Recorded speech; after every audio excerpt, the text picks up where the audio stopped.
الحمد لله نحمده ونستعينه ونستغفره ونعوذ بالله من شرور أنفسنا ومن سيئات أعمالنا من يهد الله فلا مضل له ومن يضلل فلن تجد له وليا مرشدا وأشهد أن لا إله إلا الله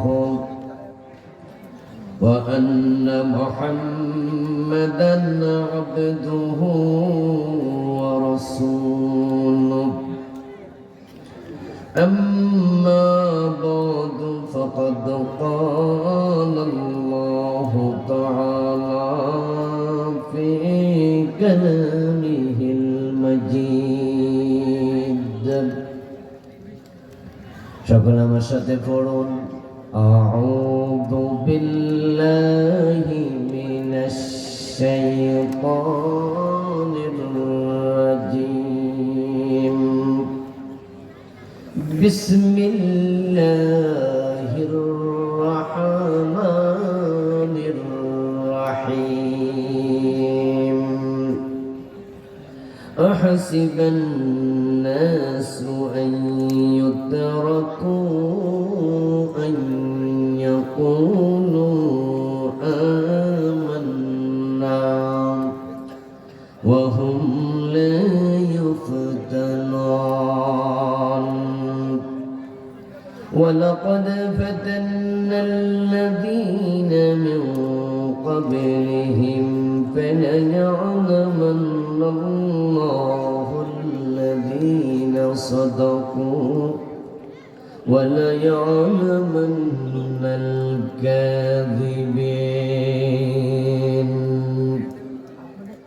قال النبي صلى الله عليه وسلم أشد الناس بلاء الأنبياء ثم الأمثل فالأمثل أو كما قال النبي عليه الصلاة والسلام সকল মেহরবানি করে দুরূদ শরীফ পড়ুন আল্লাহুম্মা সাল্লি আলা মুহাম্মাদিন ওয়া আলা আলি মুহাম্মাদ কামা সাল্লাইতা আলা ইব্রাহিম ওয়া আলা আলি ইব্রাহিম ইন্নাকা হামিদুম মাজিদ اللهم بارك على محمد وعلى آل محمد كما باركت على إبراهيم وعلى آل إبراهيم إنك حميد مجيد اللهم صل وسلم وبارك عليه বড়াইয়া কৃষ্ণপুর যুব কল্যাণ পরিষদের একযোগ ভর্তি উপলক্ষে আয়োজিত আজকের এই চমৎকার তাফসীরুল কোরআন মাহফিলের সম্মানিত সভাপতি আমেরিকা প্রবাসী বিশিষ্ট শিক্ষাবিদ ইঞ্জিনিয়ার জি.এম. জসিমউদ্দিন সাহেব, আজকের মাহফিলের সম্মানিত আলোচক মুফাসসিরে কোরআন, নন্দিত আলেম, ইনশাআল্লাহ আমার পরে যিনি আলোচনা উপস্থাপন করবেন হাজারো আলেমের উস্তাদ শাইখুল হাদিস ওয়াত তাফসীর ওয়াল ফিকহ ওয়াল আদাব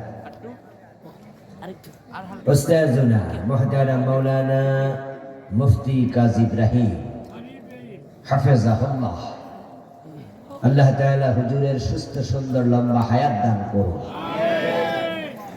ওনাদের মতো আলেম আরো অনেক দিন বেঁচে থাকা দরকার, ঠিক না? আলোচনা উপস্থাপন করেছেন আন্তর্জাতিক খ্যাতি সম্পন্ন মুফাসসির কোরআন মুহতারাম মাওলানা তারিক মুনব্বার। আল্লাহ তাআলা ভাইকেও সুস্থ সুন্দর লম্বা হায়াত দিন। মুহতারাম জনাব কামরুল ইসলাম সাইদ আনসারী হাফেজাহুল্লাহ, শাইখুল ইসলাম শাইখ হাফেজাহুল্লাহ, মোহাম্মদ আবু নসর আশরাফি হাফেজাহুল্লাহ, মাওলানা মিজানুর রহমান ভাই সহ অন্যান্য সম্মানিত আলোচকবৃন্দ, উপস্থিত মুহতারাম উলামায়ে কেরাম, ইসলাম প্রিয় তৌহিদি জনতা, পর্দার অন্তরালে সতী সাধবী, সম্মানিত মা ও বোনেরা, প্রিয় দিনী ভাইয়েরা, আপনারা কেমন আছেন? আলহামদুলিল্লাহ ভালো আছি। দুপুর থেকে ওয়াজ শুনতে শুনতে তো মনে হয় মেমোরি ফুল হয়ে গেছে নাকি? আজকে এত বক্তা, ওয়াজ কি শেষ পর্যন্ত বাড়ি নিয়ে যাবেন তো? টেস লাগা যাবে না যে আগে হুজুর কোন ওয়াজ করছে, হুজুর কোন ওয়াজ করছে, পরে তো আবার গন্ডগোল লেগে যাবে। আল্লাহ তাআলা আপনাদের মেমোরির শক্তি আরো বাড়াইয়া দিন, ওয়াজ যেন ধারণ করতে পারেন। কারণ বিভিন্ন রকমের জিনিস একই পাতিলি দিয়ে রাখলে তরকারি হয় না খিচুড়ি হয়, এটা মুসিবত আছে কিন্তু। আজকে যেন আলোচনা খিচুড়ি হয়ে না যায়, আবারও বলেন আমিন। কারণ এমন এমন বক্তা দাওয়াত দিয়ে আনছেন, আমি ছাড়া বাকি সবাই বড় বড় আলেম, বড় বড় বক্তা। বিভিন্ন মাহফিলে এক একজনই এক মাহফিলের জন্য যথেষ্ট, ঠিক না? তো আজকে তো আপনারা 5-7টা মাহফিল একসাথে করে ফেলছেন। আলহামদুলিল্লাহ যে আল্লাহ তাআলা আমাদেরকে দীর্ঘ 15.5 বছর পর মন খুলে কথা বলার পরিবেশ দিয়েছেন, ঠিক না? এর আগে কথা বলা যেত, তবে বিভিন্ন রেস্ট্রিকশন ছিল আর কি। বক্তারা মাহফিল ওয়াজ করত, আর অনেক কমিটি বক্তাদেরকে আসলে ওয়াশ করত। আগে ডিটারজেন্ট পাউডার দিয়ে ওয়াশ করে দিত, হুজুর এই বলবেন এ বলবেন না, এই সমস্যা ওই সমস্যা।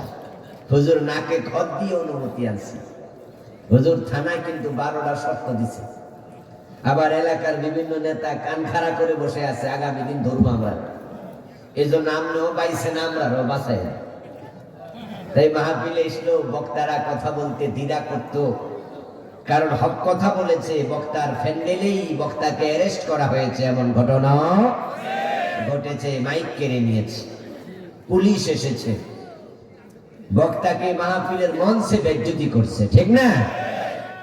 আমাদের ছোট্ট রফিক মাদানী ভাই একটি মাহফিলে দেখলাম যে উনি বলছে আমি দোয়া করি, কই না, দোয়া করা যাবে না, দোয়া পর্যন্ত করতে দেয় নাই।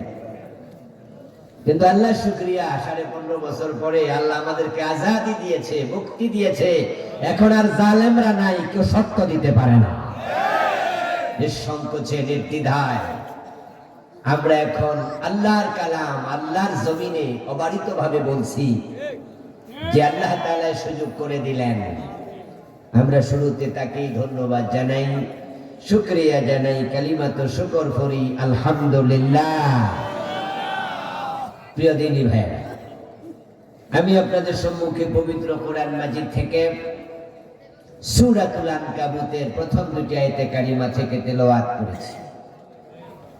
নবীজি সাল্লাল্লাহু আলাইহি ওয়াসাল্লামের পবিত্র মুখ অনুসৃত সহিহ বুখারীতে উদ্ধৃত এখানে হাদিসের আংশিক পাঠ করেছি। আল্লাহ তাআলা তৌফিক দান করলে এখান থেকে কিছু কথা বলবো ইনশাআল্লাহ। আল্লাহ তাআলা বলেন, আহসিবান নাস, মানুষ কি মনে করে আইয়ুতরাকু, তাদেরকে ছেড়ে দেয়া হবে, ওয়াহুম লা ইয়াকুলু আমান্না, যে তারা বলবে ঈমান এনেছি, তারা লা ইলাহা ইল্লাল্লাহ কালেমা পড়বে, আর আমি তাদেরকে নাজাত দেব, মুক্তি দেব, জান্নাত দিয়ে দেব। তারা কি এটা মনে করে নাকি ওয়াহুম লা ইফতানুন, তাদের ইমানটা আসল না ভেজাল, আমি কি পরীক্ষা করব না? মানুষ কি মনে করে যে আমি পরীক্ষা ছাড়া জান্নাত দিয়ে দেব? তারা বলবে লা ইলাহা ইল্লাল্লাহ, আর আমি একটু যাচাই বাছাই করব না যে ইমানটা আসল নাকি নকল, ইমানে ভেজাল আছে কিনা আমি কি যাচাই করব না? প্রশ্ন করতেছেন কে? আমরা ইমানে নিছি কার উপর? জান্নাত দেবেন কে? উনি বলতেছেন যে তারা কি মনে করে কালেমা পড়ছি বললে জান্নাত দিয়ে দেবেন? আল্লাহু আকবার, আল্লাহু আকবার। এরপর আল্লাহ তাআলা বলেন ওয়ালাকাদ ফাতান্নাল্লাযীনা মিন ক্বাবলিহিম, উম্মতে মুহাম্মাদী, তোমাদের আগে যত জাতি পৃথিবীতে এসেছিল আমি তাদের ঈমানও পরীক্ষা করে যাচাই করে দেখেছি। আল্লাহ বলে আমি আগে যাচাই করছি। অন্য আয়াতে বলে ওয়ালা তাজিদু লিসুন্নাতিল্লাহি তাবদীলা, আল্লাহর সিস্টেমের মাঝে কোনো পরিবর্তন নাই। আমি আগে যাচাই করেছি, যাচাই করে আমি দেখেছি কারা ইমানের দাবিতে সত্যবাদী, কারা ইমানের দাবিতে মিথ্যুক। আব্দুল্লাহ ইবনে উবাই নবীজির হাতে হাত রেখে সেও পড়েছিল লা ইলাহা ইল্লাল্লাহ, অথচ তার এই দাবি, এই কালেমাটা মুখে ছিল, অন্তরে ছিল না। এই দাবিতে সে ছিল মিথ্যুক। কালেমা পড়লে জান্নাত নয়,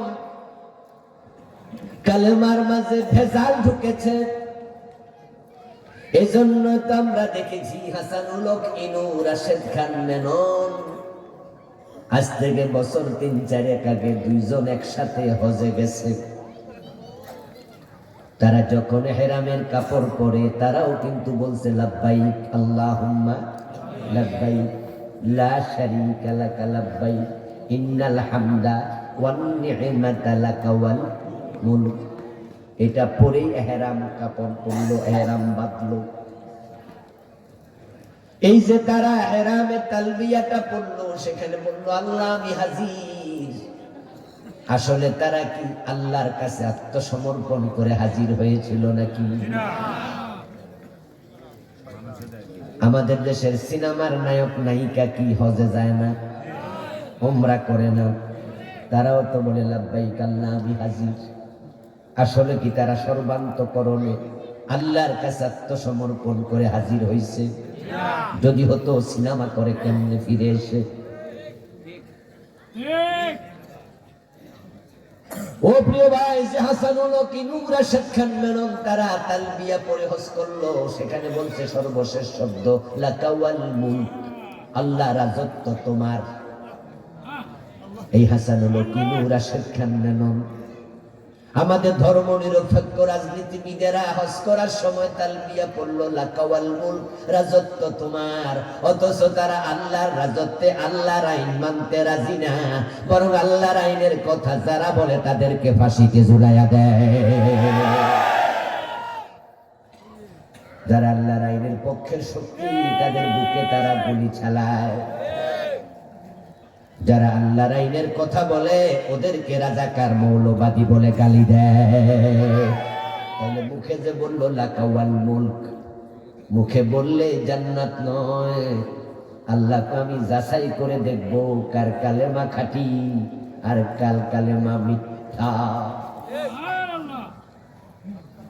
হ্যাঁ বন্ধু, যাচাই যদি উত্তীর্ণ হয়ে যান তাহলে কালেমাই হবে জান্নাতে যাওয়ার মাধ্যম।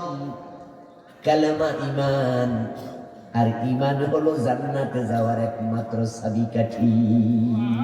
মান ক্বালা লা ইলাহা ইল্লাল্লাহ দাখালাল জান্নাহ, মান ক্বালা লা ইলাহা ইল্লাল্লাহু সুম্মা মাতা আলাইহি দাখালাল জান্নাহ মান ক্বালা লা ইলাহা ইল্লাল্লাহ মুখলিসান দাখালাল জান্নাহ মা মিন আহাদিন ক্বালা ইল্লা ক্বালা লা ইলাহা ইল্লাল্লাহ দাখালাল জান্নাহ। আমার রাসূল কত রকমের ঢঙে কত রকমের শব্দে একটা মেসেজ দিয়েছেন, ঈমান যার আছে কালেমা পড়তে পড়তে মরবে, মরতে দেরি জান্নাত পেতে দেরি হবে না।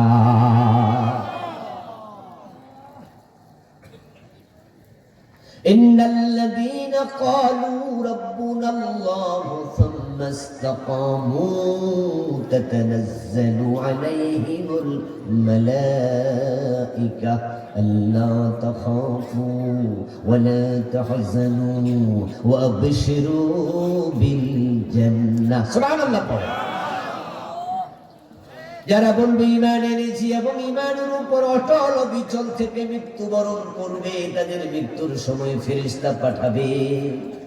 আল্লাহর পক্ষ থেকে ফেরেশতা এসে বলবে, আল্লাহ তাখাফু, তোমাদের কোনো ভয়, ওয়ালা তাহজানু, কোনো দুশ্চিন্তা নাই, ওয়া আবশিরু বিল জান্নাহ, এবং আল্লাহর পক্ষ থেকে ফেরেশতারা বলবে, আল্লাহর পক্ষ থেকে তোমরা জান্নাতের সুসংবাদ গ্রহণ করো।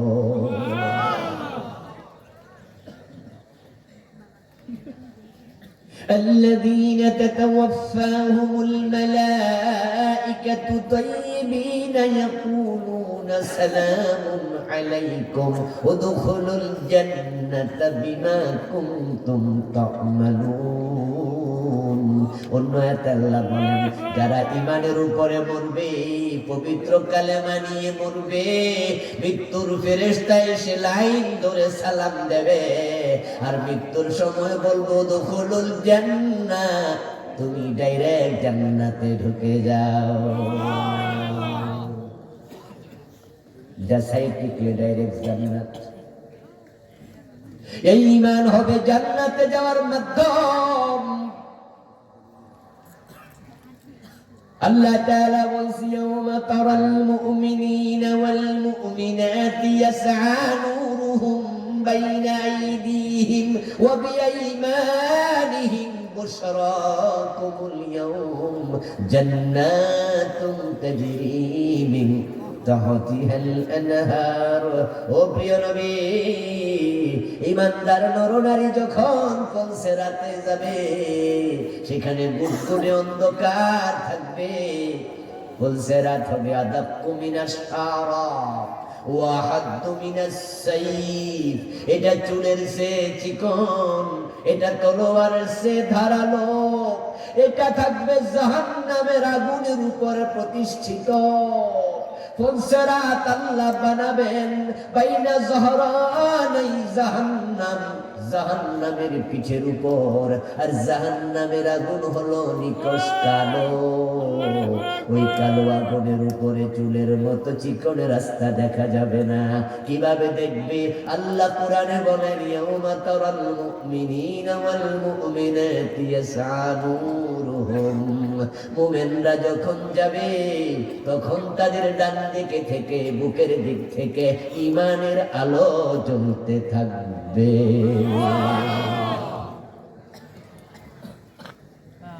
ইয়াসআ নূরুহুম বিআইমানিহিম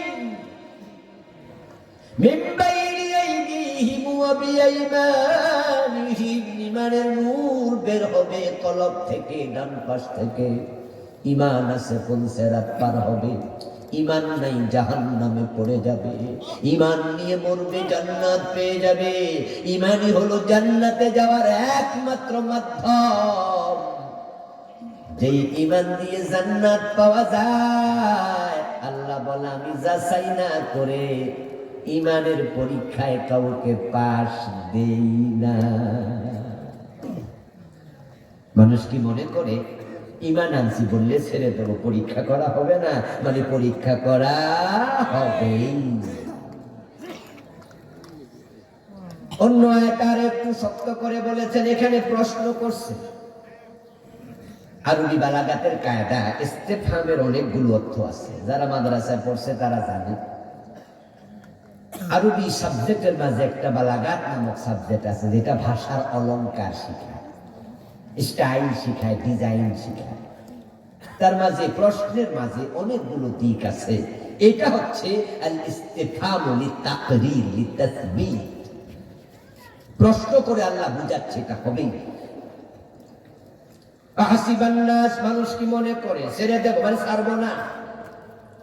আর অন্য আয়াত আল্লাহ আবার সত্য করে বলছেন, আমার সাথে পড়ুন যারা পারেন, ওয়ালানাবলুওয়ান্নাকুম বিশাইইন মিনাল খাউফি ওয়াল জু'i ওয়া নাকসিন মিনাল আমওয়ালি ওয়াল আনফুসি ওয়াস সামারাত ওয়া বাশশিরিস সাবিরিন। ওয়ালানাবলুওয়ান্নাকুম, লাম তাকিদ নুনে সাকিলা, শব্দের ওয়েট অনেক বেশি।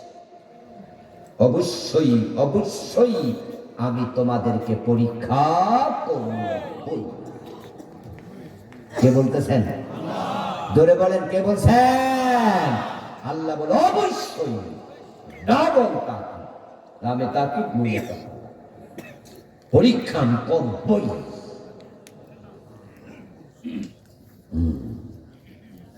কেন পরীক্ষা হবে? কারণ দামি জিনিস বেজাল হয়, দামি জিনিস নকল হয়। যারা পীরের পায়ে সেজদা দেয় তারাও নিজেদেরকে মোমেন দাবি করে, ঠিক না? আমাদের দেশে পীরের পায়ে সেজদা দেওয়ার মতো কিছু ভণ্ড পীরের মুরিদ আছে না নাই? আমরা বলি এটা শিরক। পীরের পায়ে যে সেজদা দেয় সে হয় মুশরিক, কিন্তু ওরা কয় না তোমাদের ফতুয়া আমরা দিই না। ওরা বলে যে শরীয়তে জায়েজ নাই, মারেফতে জায়েজ আছে। আমরা বলি যেই মারেফতে পীরের পায়ে সেজদা দেয়াকে জায়েজ করে, এটা মারেফত না, এটা মরার ফত। ওরা নিজেদেরকে মোমেন দাবি করছে। কাদিয়ানি যারা নবী মুহাম্মদ সাল্লাল্লাহু আলাইহি ওয়াসাল্লামকে শেষ নবী মানে না, ওই কাদিয়ানিরাও নিজেদেরকে মোমেন দাবি করছে। এবং বাংলাদেশে আল্লাহর আইনের বিপক্ষে যাদের অবস্থান, 54 বছর রাজনীতি করছে, 71 থেকে 2025, এই 54 বছরে যারা দেশ চালাইলো, আল্লাহর কোরআন থাকতে তারা কোরআনকে সংবিধান বানালো না, বরং ডক্টর কামাল দিয়া সংবিধান বানালো। ওই সংবিধানে আল্লাহর আইনের বিধানগুলো রাখে নাই, ব্রিটিশ আইন ঢুকাইছে, ঠিক না? আল্লাহ বলছে সোর ধরে হাত কাটো, আর ডক্টর কামাল মিয়া সংবিধানে লিখছে সোর ধরে জেলে দাও। ফৌজদারি আইন বানাইছে সংবিধান ফলো করে। আল্লাহ বলছে জেনা করলে 100 বেত লাগাও, কোরআনে নাই? আয-যানিয়াতু ওয়াজ-যানি ফাজলিদু কুল্লা ওয়াহিদিন মিনহুমা 100 জালদা ওয়া লা তা'খুযুকুম বিহিমা রা'ফাতুন ফি দীনিল্লাহ। আমার আল্লাহ বলে জেনাকারী পুরুষ 100 করে বেত লাগাও। শাস্তি দেওয়ার সময় তাদের প্রতি মনে কোনো ভালোবাসা জন্ম দেয়া যাবে না। রাসূল বলেন আশ-শাইখু ওয়াশ-শাইখাতু ইযা জানায়া ফারজুহুমা, বিবাহিত নারী পুরুষ জিনা করলে পাথর মারো। কিন্তু ডক্টর কামাল মিয়ারা লেখছে না, মিউচুয়াল জেনা যদি হয় কোনো বিচার নাই। নাউজুবিল্লাহ। কোন ছেলে মেয়ে যদি দুজন নিজেরা রাজি হইয়া ব্যভিচার করে, একজন আর একজনের বিরুদ্ধে মামলা না দেয়, অভিযোগ না করে, রাষ্ট্রীয় আইন হলো মিউচুয়াল সেক্সে কোনো বিচার নাই। যেখানে আমার আল্লাহ বলে 100 বেত, আর ওরা বলে বিচার দরকার নাই। আমার রাসূল সাল্লাল্লাহু আলাইহি সাল্লাম বলেন মদ পান করলে 80 বেত লাগাতে হবে। আর আমার দেশে আইন আছে, হোটেল শেরাটনে যাইয়া খাইলে কোনো অসুবিধা নাই। Hotel Radisson, hotel Sheraton, Sonargaon, 5 star hotel গুলোতে মদের বার আছে কিনা? সরকার অনুমতি দিয়া রাখছে, ওখানে খাইয়া লাফাও মাইয়া লইয়া ড্যান্স ক্লাব আছে, বার আছে, মদ খাইবা নর্তকী লইয়া লাভাইবা, কেউ ধরতে যাবে না, অনুমতি দিয়া রাখছে। আমার রাসূল কয় আসিবে, ওরা কয় অসুবিধা নাই, খাও। এইভাবে চলছে 54 বছর বাংলাদেশ, আল্লাহর আইনে চলে না, অথচ তারা নিজেদেরকে মুমিন দাবি করছে, ঠিক না?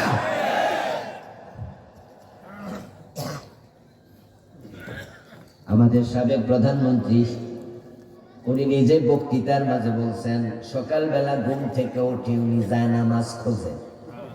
শুনছেন না আপনারা? ঘুম থেকে উঠে কি খোঁজে? জায়নামাজ খোঁজে। তো যদি মুমিন দাবি না করে নিজের, জায়নামাজ খোঁজে কেন? এবং তার নেতারা বলে যে উনি 5 ওয়াক্ত নামাজি। ইভেন শামীম ওসমান বলছে আমাদের সাবেক প্রধানমন্ত্রী তাহাজ্জুদ গুজার, বলছে না? আর শামীম ওসমান নিজে প্রতি রাতে কয় রাকাত তাহাজ্জুদ পড়ে? আপনারা একটু শুনবেন, 70-80 নিজের মুমিন দাবি করে না, শুধু মুমিন দাবি করে না, তাহাজ্জুদ গুজার দাবি করে। এবং আমরা পড়ি 8 রাকাত পড়ি, আর উনি কত রাকাত? 70-80। ওরে বাবা, মানে সারা রাত একটু ঘুমায় না, শুধু তাহাজ্জুদ। আর উনি একা পড়ে না, ওনার বোন সাবেক প্রধানমন্ত্রী শেখ হাসিনা তাহাজ্জুদ পড়ে। আমি জানি না তাহাজ্জুদ পড়লো শেখ হাসিনা, আর খবর দেয় শামীম ওসমান ওই বেডির বেডরুমে হেতের কাম করে। এটা প্রশ্ন উঠবে না? কারণ তাহাজ্জুদ কি দিনে পড়ে না? তাহাজ্জুদ কখন পড়ে? প্রথম রাত না শেষ রাত? তো শেষ রাতে হেতে গেছে, হেতে কেমন আছে আমরা জানি না। এর মাঝে কি রহস্য আছে আল্লাহ জানান। যাই হোক, হতে পারে ভাই বোন বেড়াইতে গেছে, থাকছে, থাকুন। ও প্রিয় ভাই বোনের, 70-80 রাকাত নামাজি সকাল বেলায় তাহাজ্জুদ আপনার জায়নামাজ খোঁজে। এরপরে বলে আমরা 560টা মডেল মসজিদ বানাইছি, আমরা ইসলামী ফাউন্ডেশন বানাইছি। শুধু মুমিন না, বুঝায় যে আমাদের সে বড় মুমিন, অথচ কোরআন ওয়ালাদের বুকে গুলি করতে হাতে বাঁধে না।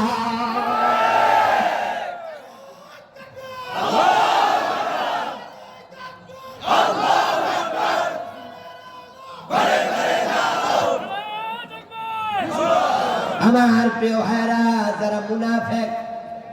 যারা মুনাফেক তারাও কালেমা পড়ে, ঠিক কিনা?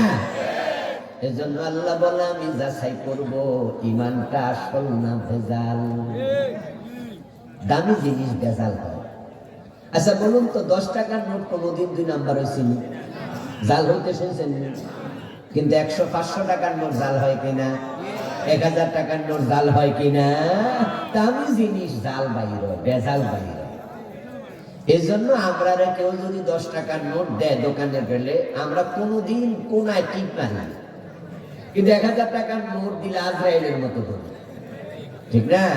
1000 টাকার নোট, 500 টাকার নোট দিলে আমরা ধরি, চাপ মারি, দেখি, এরপরে কোনা মিলায়। এমনও দেখছি আমি ফানির ভিজেছি, নোট পানির ভিজাইছে। আর আমি জিজ্ঞাসলাম ভাই এটা কি কাম করলেন? তো সন্দেহ লাগছে, তো সন্দেহ পানির ভিজাইলেন কেন? হুজুর, নোট যদি সঠিক হয় পানির ভিজাইলো খাড়াই থাকবো, আর ব্যাকে গুলো হয়ে যাবে। আমি কি বাবা রে বাবা, বুদ্ধি কি! দোস্ত, 1000 টাকার নোট জাল হয় কারণ এটা দামি নোট। 10 টাকার নোট জাল হয় না, এটা কম দামি। আল্লাহর জমিনে ইমানের চেয়ে দামি কোন জিনিস, যে ইমানের বিনিময় হলো ডাইরেক্ট আল্লাহর জান্নাত। এই জন্য আল্লাহ তাআলা এটা যাচাই করবেন, করবই, পরীক্ষা হবে। প্রিয় ভাইরা, স্বর্ণ দামি পদার্থ। মানুষ যত পদার্থ ইউজ করে, স্বর্ণের মতো দামি সাধারণভাবে কোনো পদার্থ নাই। যদিও হীরা দামি, হীরার আংটি দামি, তবে হীরা কিন্তু অ্যাভেলেবেল বিক্রি হয় না, কিনতে দাম আছে, বেচলে আর দাম নেই। এজন্য হীরার উপরে যাকাত আসে না, স্বর্ণের উপরে যাকাত আসে। কারণ হীরা আপনি বেচতে যান, দোকানদার যদি কয় কিনবো না, কিছু করার নেই। যদি কিনে এটা হলো দয়া। দয়া। আমার বন্ধু হীরা হলো একটা পাথর। হীরা কি? এটা পাথরের অংশ। স্বর্ণ পৃথিবীতে সবচেয়ে ইউজেবল বস্তু, দিক থেকে দামের দিক থেকে নাম্বার 1। ও দোস্ত আমার, স্বর্ণ যেহেতু দামি, তাই এটা কেনা বেচার সময় পোলাও বাবারে বিশ্বাস করে না, বাপেও পোলারে বিশ্বাস করে না, পীর মুরিদের বিশ্বাস করে না, মুরিদ পীরের বিশ্বাস করে না।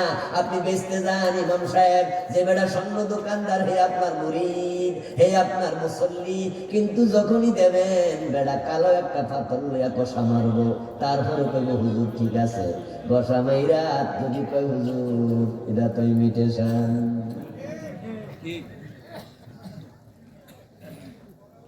স্বর্ণ যাচাই ছাড়া কেউ বেচে না, কেউ কিনে না। কারণ স্বর্ণের মাঝে ভেজাল আছে, খাদ আছে, ক্যাটাগরি আছে। ঘুষ আমেরা, গাদা মাইরা, এরপরে বলে 22 ক্যারেট। গসা মাইরা এসিড দিয়ে জ্বালে 21 ক্যারেট। দেখেন না আপনারা? গসা মাইরা 18 ক্যারেট, গসা মাইরা এটা তো ক্যারেটই নেই, এটা তো ওল্ড সোনা। গসা মাইরা বলে দেবে এটা সোনাই না। এই জন্য বাংলা প্রবাদ আছে, চকচক করিলেই।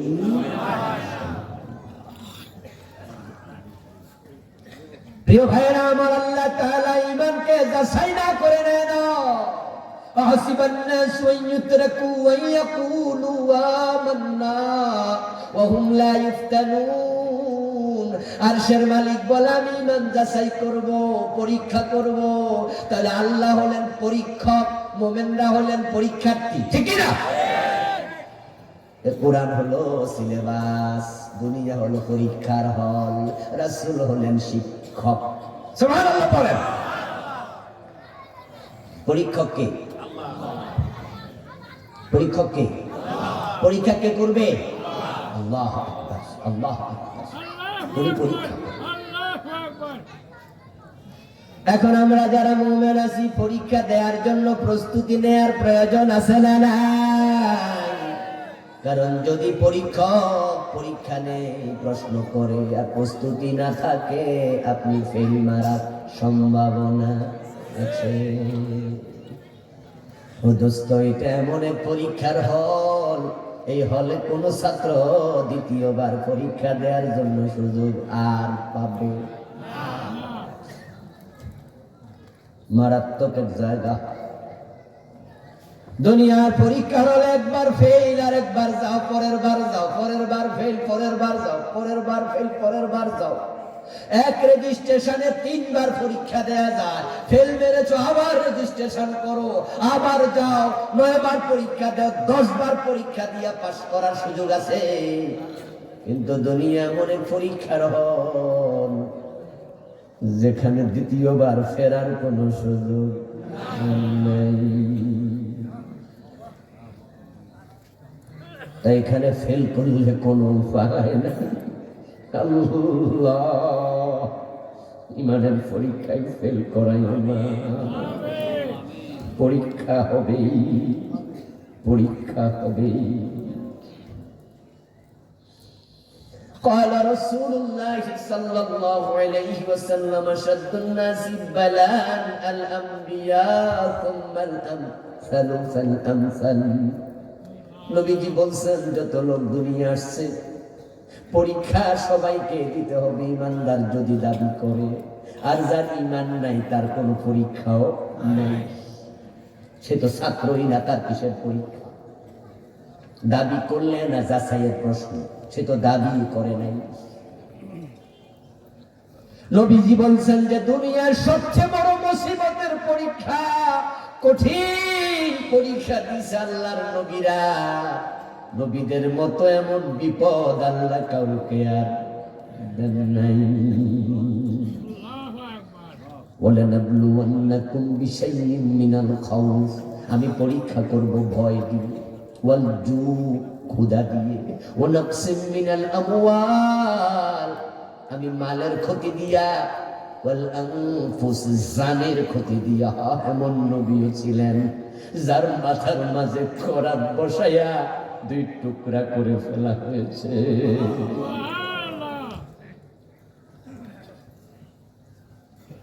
আল্লাহর নবী জাকারিয়া আলাইহিস সালাম উনাকে করার দিয়া দুই টুকরা করে ফেলা হয়েছে। বনি ইসরাইলের লোকেরা একদিন সকাল বেলায় একসাথে 43 জন নবীকে এক জায়গায় জবাই করছে। 43 জন। রাসূলুল্লাহ সাল্লাল্লাহু আলাইহি ওয়াসাল্লাম বলেন 43 জনকে সকাল বেলা একসাথে জবাই করার পরে বিকাল বেলা তাদের পক্ষ নিয়ে 120 জনের মতো উম্মত তারা প্রতিবাদ করছে, ওই নবীদের উম্মত। এই বিকাল বেলায় 120 জনকে আবার একসাথে জবাই করে ফেলছে।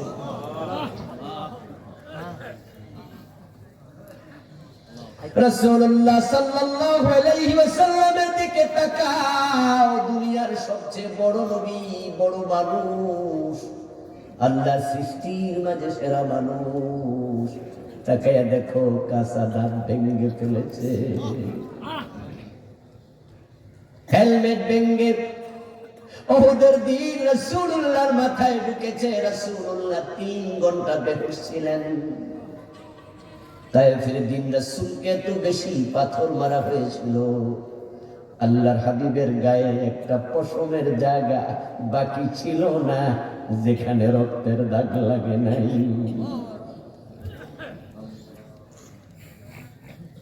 শিবে আবি তালেবের জেলখানায় আমার রাসূল খোদার পরীক্ষা দিয়েছেন।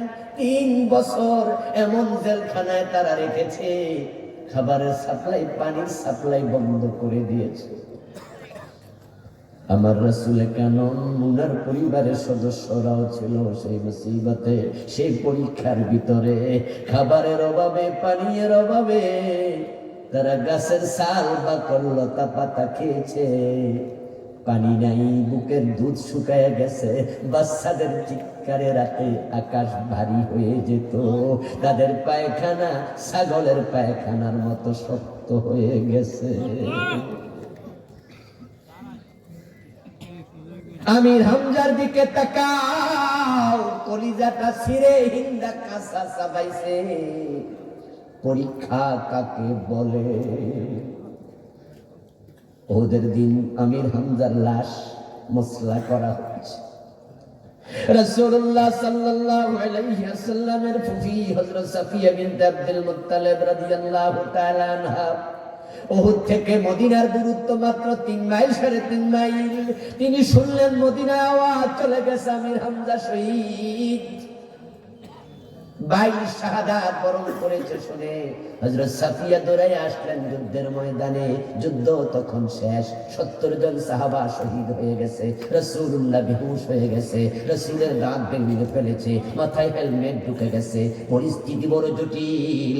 হযরত সাফিয়া এসে বলে, ও ভাতিজা, ও মুহাম্মদ ইবনে আব্দুল্লাহ, আমার ভাতিজা, শুনলাম আমার ভাই আমির হামজা নাকি শহীদ।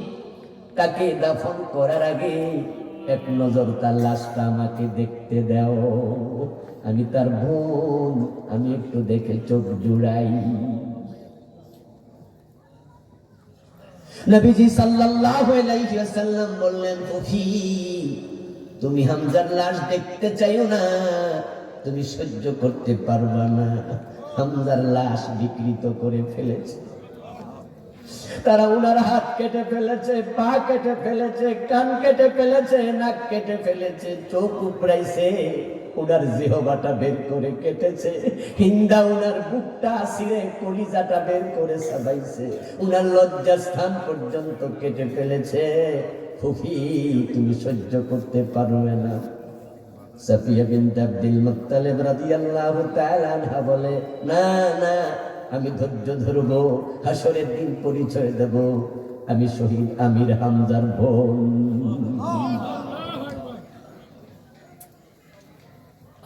ইমানের পরীক্ষা দিয়েছে ইমাম হোসাইন রাদিয়াল্লাহু তাআলা আনহু। তাকাও, হোসাইনের গলা নাই, কল্লা নাই, দেহ থেকে কল্লা আলাদা, দেহ থেকে কল্লা আলাদা। ইয়াজিদের লোকেরা ইমাম হুসাইন রাদিয়াল্লাহু তাআলা আনহুর শাহাদাতের পর কল্লাটা কেটে বর্ষার আগায় নিয়েছে। ওই ইরাকের ফুরাত কুল থেকে তারা দামেস্কে নিয়ে গেছে বর্ষার আগাতে হুসাইনের কল্লা। তৎকালীন দুনিয়ার মানুষকে দেখাইছে হুসাইনের মতো ইয়াজিদের বিরোধী হইও না, বিরোধী হলে তোমাদেরও এমন শাস্তি হবে। আর দেহের যে অংশটা ফুরাতের তীরে ছিল, ঘোড়া দাবরাইয়া ওই দেহের উপরে দেহর রক্ত মাংস আলাদা করে ফেলেছে হাড্ডিগুলো।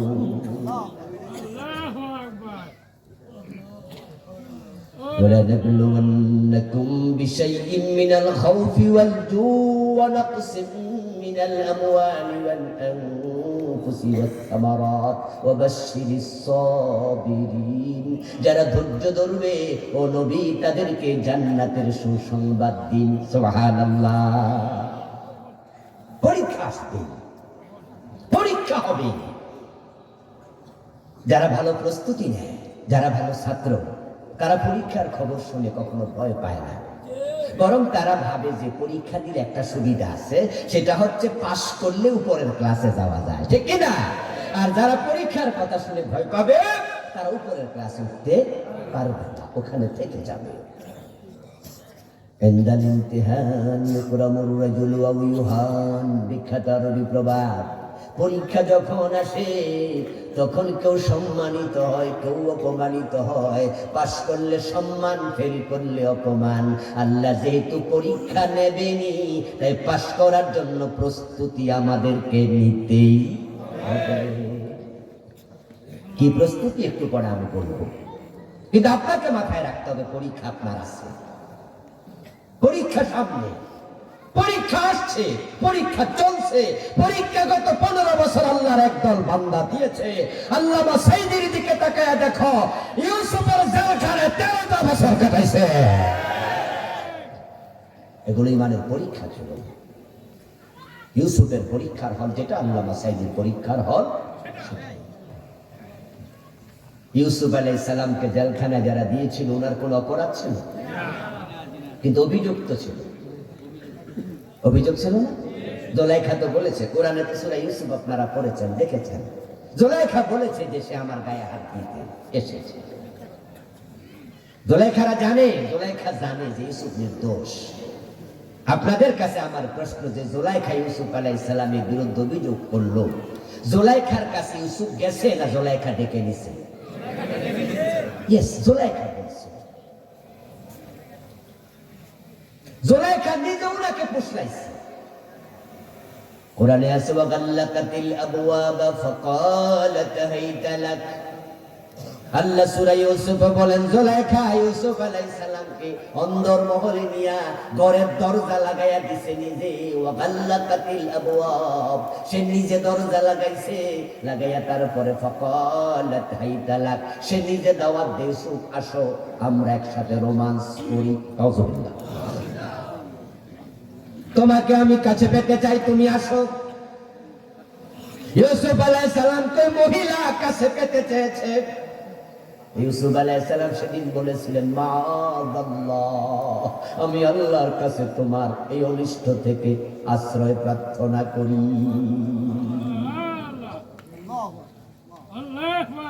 ইউসুফ আলাইহিস সালাম যখন দেখলেন জুলাইখা নিজের গায়ের কাপড় খুলতে শুরু করেছেন, ইউসুফ আলাইহিস সালাম ভাবলেন যে এখানে আর দাঁড়ানোটা ঠিক হবে না, তাই তিনি ঘরের দরজার দিকে দৌড় মারলেন।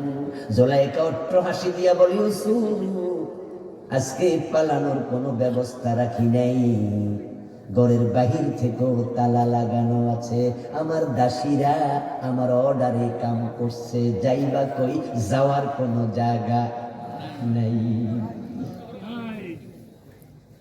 ইউসুফ আলাইহিস সালাম জুলাইখার কথা শোনার পরেও তিনি কিন্তু থেমে যান নাই। তিনি দৌড়াতে দৌড়াতে দরজা পর্যন্ত পৌঁছেছেন, কারণ তিনি জানতেন আস-সাইয়ু মিন্না ওয়াল ইতমামু মিনাল্লাহ, চেষ্টার মালিক মানুষ, সফলতার মালিক কে? চেষ্টা করব আমরা, সফলতা দেবেন আল্লাহ। ইউসুফ নবী জানেন মানুষ চেষ্টার বাহিরে কিছু করতে পারে না, চেষ্টা হয় ওসিলা, বাকি যা করেন সব করেন কে?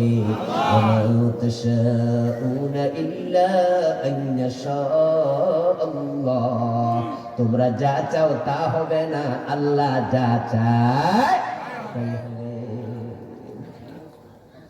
ইউসুফ আলাইহিস সালাম দৌড়াতে দৌড়াতে যখন দরজা পর্যন্ত গেলেন, সাথে সাথে দরজা খুলে দিলেন কে?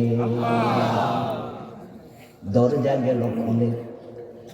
এবার জুলাইখা ভাবলো শিকার তো হাতছাড়া হয়ে যাচ্ছে, তাই জুলাইখা পিছন দিয়া ইউসুফ আলাইহিস সালামের জামা টেনে ধরলো। ইউসুফ আলাইহিস সালামের জামাটা ছিঁড়ে গেল, কিন্তু তিনি দাঁড়ান নাই। চলতে চলতে দরজা পর্যন্ত পৌঁছে গেলেন। তারপরে দরজার সামনে হাজির হয়ে দেখেন জুলাইখার স্বামী আজিজে মিশর হাজির। স্বামীকে দেখে জুলাইখা হঠাৎ অপ্রস্তুত হয়ে গেল। এই টাইমে তো স্বামীর বাড়ি আসার কথা না, কিন্তু হঠাৎ এই টাইমে আসলো। হযরত ইউসুফ আলাইহিস সালামের জামা ধরে রাখতেছে। এই অবস্থায় স্বামী জিজ্ঞাসা করে, কি হলো?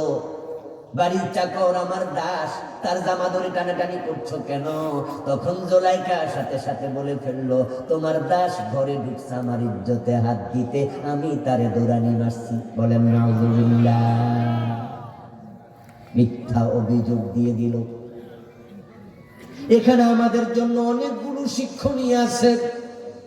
কোরআন কোন ইতিহাসের কিতাব নয়, কোরআন কিসসা কাহিনীর কিতাব না, কিন্তু কোরআনে কিসসা আছে। প্রতিটা কিসসার মাঝে উম্মতের জন্য শিক্ষণীয় আছে। ইউসুফ আলাইহিস সালাম যখন গায়ের জামাটা ছিঁড়ে যায় ওনার, তখন তিনি মিশরের প্রেসিডেন্ট ছিলেন না, তিনি ছিলেন জুলাইখার বাড়ির একজন কৃতদাস। ওনার বাজার থেকে টাকা দিয়া কিনে এনেছে, ভাইয়েরা উনাকে ফেলে দিয়েছে। তারপর একদল লোক উনাকে তুলে বাজারে নিয়ে পিচ্ছা দিছে। তখন তিনি ছিলেন জুলাইখার ঘরের কৃতদাস, কেনা গোলাম। আপনাদের কাছে আমি প্রশ্ন রাখতে চাই, ইউসুফ যখন মিশরে জুলাইখার বাড়িতে কেনা গোলাম, উনার গায়ের জামাটা কি খুব ভিভিআইপি হবে না সাধারণ হবে? একজন চাকরের গায়ের জামা গোলামের গায়ের জামা যেমন হবে তাই। ওই জামা থাকলে কি ছিঁড়লে কি, কিন্তু কোরআনের মাঝে উনার গায়ের জামা ছিঁড়ে গেছে। আল্লাহ এই কাহিনী কেন শোনায়? ওই জামা কি কোটি কোটি টাকা দামের জামা নাকি? আল্লাহ বুঝাইয়া দিলেন, জুলাইখারা তোমাদের কো জামা টেনে ধরবে, ইউসুফের মতো প্রয়োজনে জামা ছিঁড়ে যাক, কিন্তু দাঁড়ানো যাবে না। লক্ষ্য পানে আগাবে, জালেমের সাথে আপোষ করবে না। ইউসুফের জামা ছিঁড়ে গেছে, আপোষ করে নাই।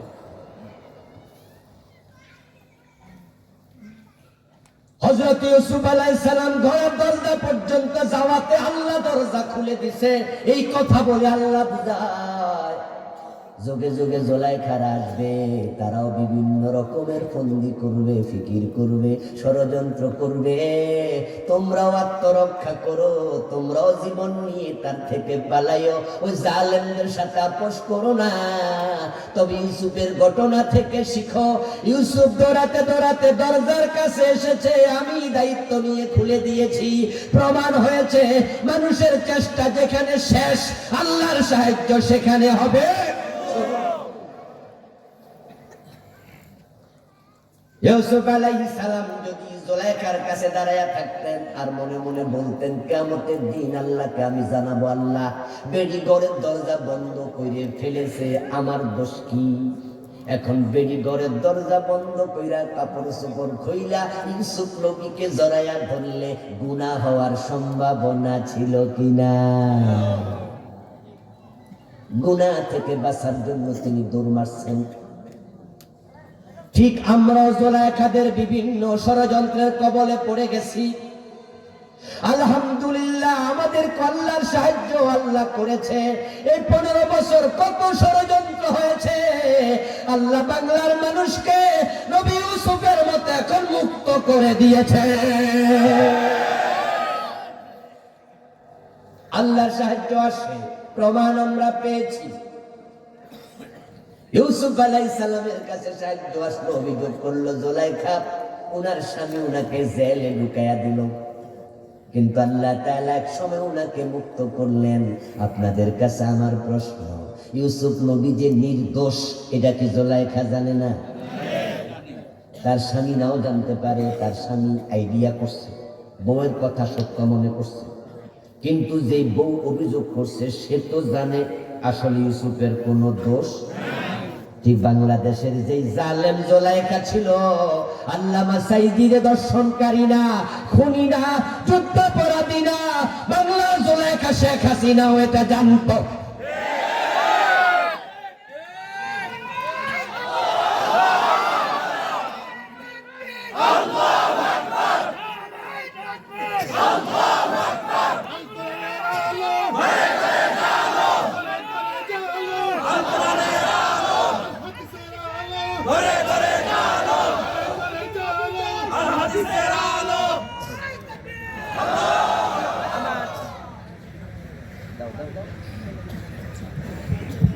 আমার প্রিয় ভাইয়েরা, আল্লামা সাঈদী রহমাতুল্লাহি আলাইহি যার হাতে হাজার হাজার কাফের মুসলমান হয়েছে, তিনি 71-এ অন্যের মেয়েকে দর্শন করেছে, এটা পাগলেও বিশ্বাস করে না।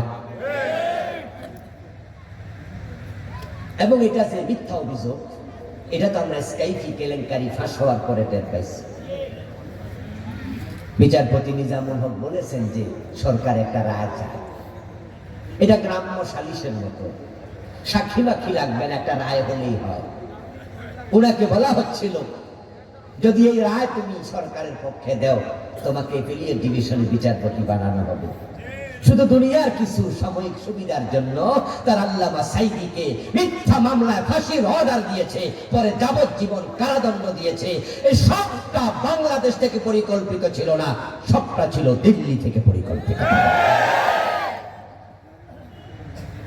আপনারা গত সপ্তাহে নয়া দিগন্ত পত্রিকার রিপোর্ট দেখেছেন, আল্লামা সাঈদী রহমাতুল্লাহি আলাইহি সুস্থ মানুষ জেলখানা থেকে বঙ্গবন্ধু মেডিকেল কলেজে এনে রয়ের প্রেসক্রিপশন অনুযায়ী উনাকে পয়জনিং করে হত্যা করা হয়েছে। পুরাটাই ইন্ডিয়ার পরিকল্পনা। এবং উনার মামলার রায় যখন দেয়, যে বিচারক রায় দিয়েছেন আপনাদের মনে থাকার কথা, সে বিচারক সেদিন বলেছিলেন আমার সামনে দাঁড়িয়ে থাকা, আমরা আল্লামা সাঈদীর মামলার রায় দেই না, আমরা সেই 54-53 বছর আগে 71-এ দেলু শিকদারের মামলার রায় দিচ্ছি। কারণ বিচারকও জানে দেলু শিকদার আর দেলোয়ার হোসেন সাঈদী এক ব্যক্তি না। শুকরঞ্জন বালি আল্লামা সাঈদীর বিরুদ্ধে সাক্ষী দিতে রাজি হয় নাই, যার কারণে আদালতের সামনে থেকে তাকে কিডন্যাপ করে ইন্ডিয়ায় 5 বছর জেলখানায় রাখা হয়েছে।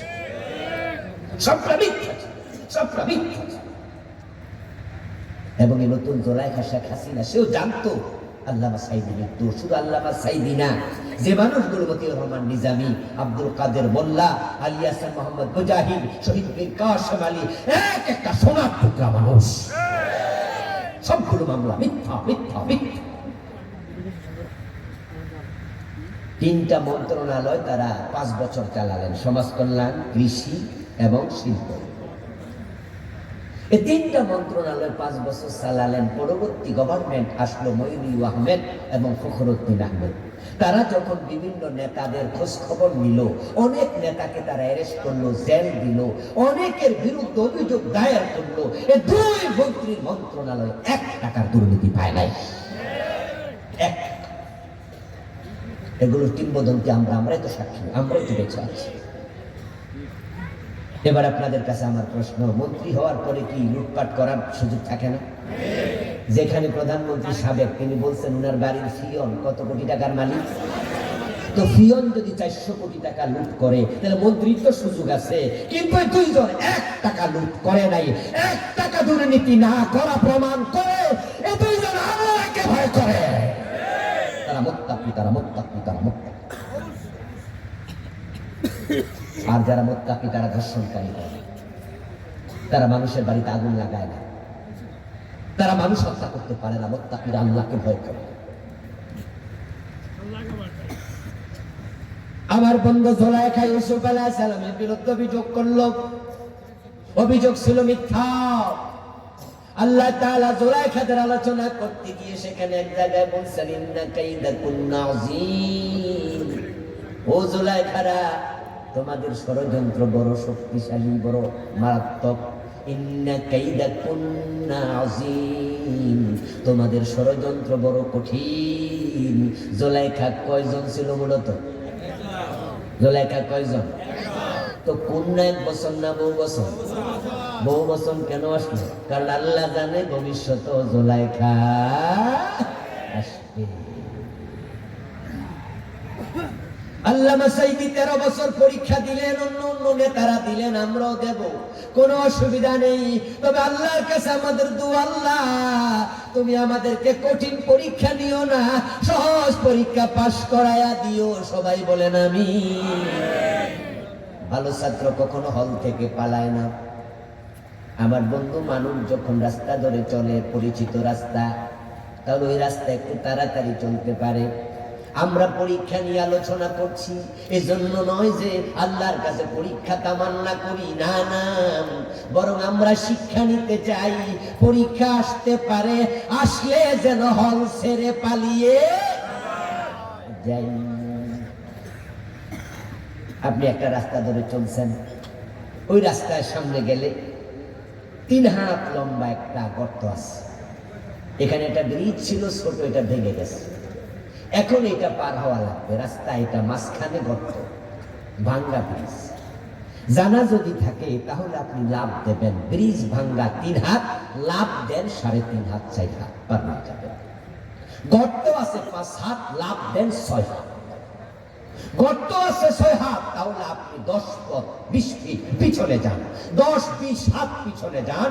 তারপরে লুঙ্গিটা ভালো করে কিট্টু দেন, প্রয়োজনে গামছাটা কোমরে বাঁধেন, লুঙ্গিটা একটু উঠান, তারপরে হাই স্পিডে দেন, লাভ পার হয়ে যাবেন। কিন্তু প্রস্তুতি না নিলে গর্তের ভিতরে পড়ার সম্ভাবনা আছে।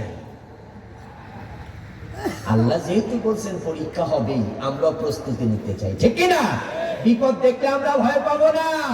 ব্যাঙের সর্দি হয় না, কারণ ব্যাঙের জন্ম কোথায়? এজন্য কি লাগে না? সর্দি লাগে না। আলহামদুলিল্লাহ, আল্লাহর একদল বান্দা গত 15টা বছর পরীক্ষার উপরে পরীক্ষা দিয়েছে। শুধু ইসলামের পক্ষে থাকার কারণে একজনের বিরুদ্ধে 50টা, 60টা, 100টা মামলা হয়েছে। এমন ইসলামী আন্দোলনের কর্মী নেতা আছে না?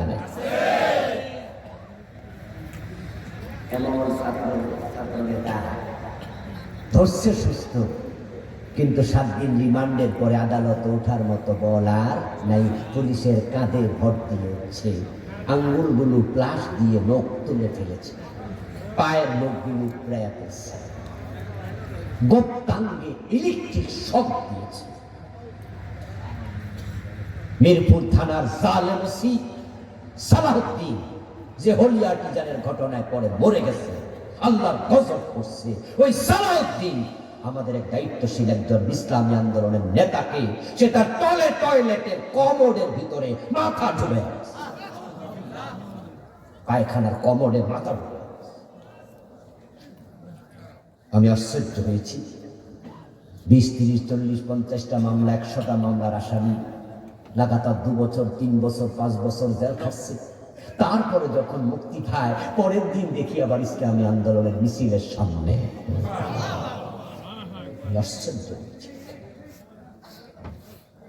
এখানে আপনারা যারা আছেন, আমাদেরও তো অনেক সময় পারিবারিক কারণে, এই কারণে, সে কারণে মামলা মোকদ্দমা হয়। 1-2টা মামলা হলেই তো ঘুম হারাম হয়ে যায়, ঠিক না? 1-2টা হলেই কিন্তু আর হুঁশ থাকে না। আর যদি মামলা হয় 50টা, আচ্ছা হাজিরা দিব কেমনে? মাসে দিন আছে কয়টা? তার মাঝে সরকারি বন্ধ কয়দিন? 8 দিন। তো থাকলো আর 22 দিন। তো মামলা যদি 50টা হয়, প্রতিদিন একটা হাজিরা দিল তো 22টাও নেব, বাকি দিন খবর তো হাজিরা হতে। এরপরেও আল্লাহ দিন থেকে এক চুল পরিমাণ সরে নাই। তারা জানে পরীক্ষা আসবে, পরীক্ষা দেখে ভালো ছাত্র ভয় পায় না। এবার আপনাদের কাছে আমি জানতে চাইবো যে নবীদের জীবনে বড় বড় পরীক্ষা এসেছে, নবীরা পরীক্ষায় ফেল না পাস? আল্লাহ তাআলা কোরআন মাজিদ ইব্রাহিম আলাইহিস সালামের প্রসঙ্গে অনেক বেশি আলোচনা করেছেন। এক জায়গায় বলছেন ওয়াইদ কালা ইব্রাহিম রাব্বুহু বিকালিমাতিন ফাতাম্মাহুন্না। উম্মতে মুহাম্মাদি শোনো, ইব্রাহিমের সন্তানেরা শোনো, তোমাদের বাবা ইব্রাহিমকে তার আল্লাহ অনেক পরীক্ষা করেছে। বিকালিমাতিন বহু বছরের শব্দ, ইব্রাহিমের পরীক্ষার অভাব নাই। ছোট্টকালে আগুনের পরীক্ষা, কয়দিন পরে হিজরতের পরীক্ষা, কয়দিন পরে সন্তান জবেহের পরীক্ষা, ঠিক কিনা? পরীক্ষা এক এক পরীক্ষার ওজন দিলে 50 টন 100 টন ওজন হবে, আরো বেশি। কি পরীক্ষা! আল্লাহ বলে ইব্রাহিমকে আমি অনেক পরীক্ষা করছি। এরপরে আবার যিনি পরীক্ষক তিনি রেজাল্ট ঘোষণা করেন, আমার ইব্রাহিম প্রতি পরীক্ষায় 100-তে 100 পাইছে। ইতমাম মানে হলো নাম্বার কোনো কাটা যায় না। সুবহানাল্লাহ বলেন না ভাইয়েরা? আমাদের সাথে নবী ইব্রাহিমের একটা সম্পর্ক আছে না নাই? উনি আমাদের কি লাগে বলে না কেন ভাইয়েরা? কি লাগে? ইব্রাহিম জাতির পিতা, ঠিক না? ইব্রাহিম থাকতে অন্য কাউকে জাতির পিতা আমরা মানি না। জোর করে গিলাইতে চাইছো তো 5ই আগস্ট দেখছো রেজাল্ট। জাতির বাবা বলতেই হবে, জাতির পিতা আরেকজনের বলতেই হবে। আইন বানাইছে, মাদ্রাসার প্রিন্সিপালদের মুখ দিয়ে বলতে বাধ্য করেছিল জাতির পিতা অমর। ইব্রাহিমকে আল্লাহ মুসলিম জাতির পিতা বলেছে। কোথাকার কোন সাতাকে জাতির পিতা আমাদের বলতে হবে? বেশি বাড়াবাড়ি করেছো, রেজাল্ট আল্লাহ দেখায় দিচ্ছে। শুধু জাতির পিতাই তারা আমাদের মুখ দিয়ে উচ্চারণ করতে বাধ্য করেনি, এই দেশের 4000 কোটি টাকা খরচ করে রাস্তার মোড়ে মোড়ে ঢাকা শহরে ওর প্রতিকৃতি মূর্তি বানাইছে। বিশাল বড় বড় মূর্তি। মুসলমানের সন্তানরা মূর্তি বানায় না, ভাঙে। নবী ইব্রাহিম বানিয়েছেন না ভেঙেছেন? শাহজালাল মূর্তি বানাইছে না ভাঙছে? আমাদের নবী মুহাম্মদ মূর্তি বানাইছে না ভাঙছে? মক্কা বিজয়ের পর 360 মূর্তি তিনি ভেঙেছেন। যা আল হাক্কু ওয়া যাহাকাল বাতিল ইন্নাল বাতিলা কানা যাহুকা বলেছেন। হাতের লাঠি দিয়ে একটা মূর্তির মাথা ভেঙে ফেলেছে। যারা মূর্তি পূজা করে তারা জান্নাতি না জাহান্নামী? মুমিন না মুশরিক? আর মুশরিকের সাথে মুসলমানের কোন সম্পর্ক থাকে না। যেখানে মূর্তি থাকে, ছবি দৃশ্যমান থাকে, কুকুর থাকে, সেখানে রহমতের ফেরেশতা প্রবেশ করে না। এই জন্য আমরা আলেমরা নিষেধ করছিলাম। দেশের টাকা তো খরচ করছেই, বরং দেশটাতে রহমতের ফেরেশতা নাজিল হবে ওই পরিবেশ পর্যন্ত নষ্ট করে ফেলেছে। আমরা বলেছি মূর্তি বানাবেন না, দরকার নেই করে। আরে শ্রদ্ধা সম্মান এটা কি জোর করে আদায় করা যায়? কোন দরকার এসব? না, জাতির ভিতর বলতে হবে, মূর্তিও বানাবে। আস্তাগফিরুল্লাহ। স্কুলে দেখলাম ভিডিওতে আসছে, ফেসবুকে কে দিছে, স্কুলের মাঝে একটা মূর্তি বানাইছে, ছোট্ট মূর্তি বানিয়ে টেবিলের উপর রাখছে। তারপর দেখলাম স্কুলের ছেলেরা মেয়েরা লাইন ধরে এসে এরকম করতেছে। সাতপুরে না কোথায় করছে আমার খেয়াল নাই, ভিডিওতে আমি দেখেছি। তাহলে এখানে দেখার লোক আরো আছে। ওর পূজা শাহজালালের বাংলা আল্লাহ মূর্তির বাংলা হতে দেন নাই। আলহামদুলিল্লাহ, আলহামদুলিল্লাহ। বরাবর নেজাল আমরা দেখেছি 5 তারিখে গলায় রশি লাগে মাটিতে শুইয়ে দেওয়া হয়েছে, মাথায় উঠে প্রস্রাব করেছে।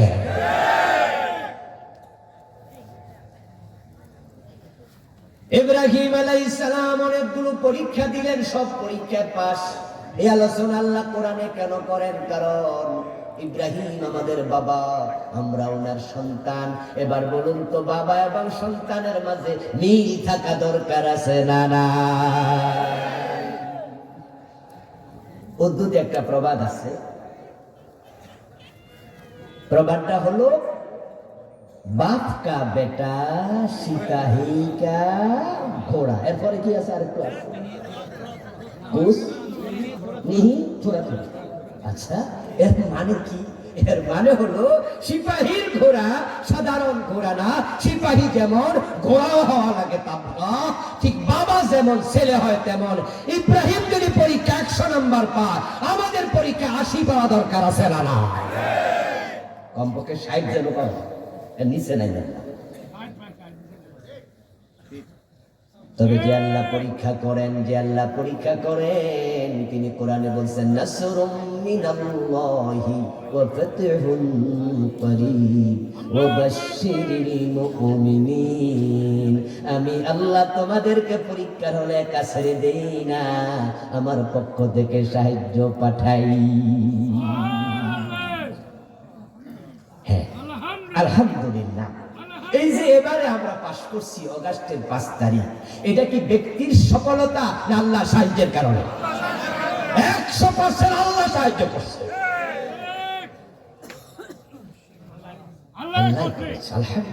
আলহামদুলিল্লাহ।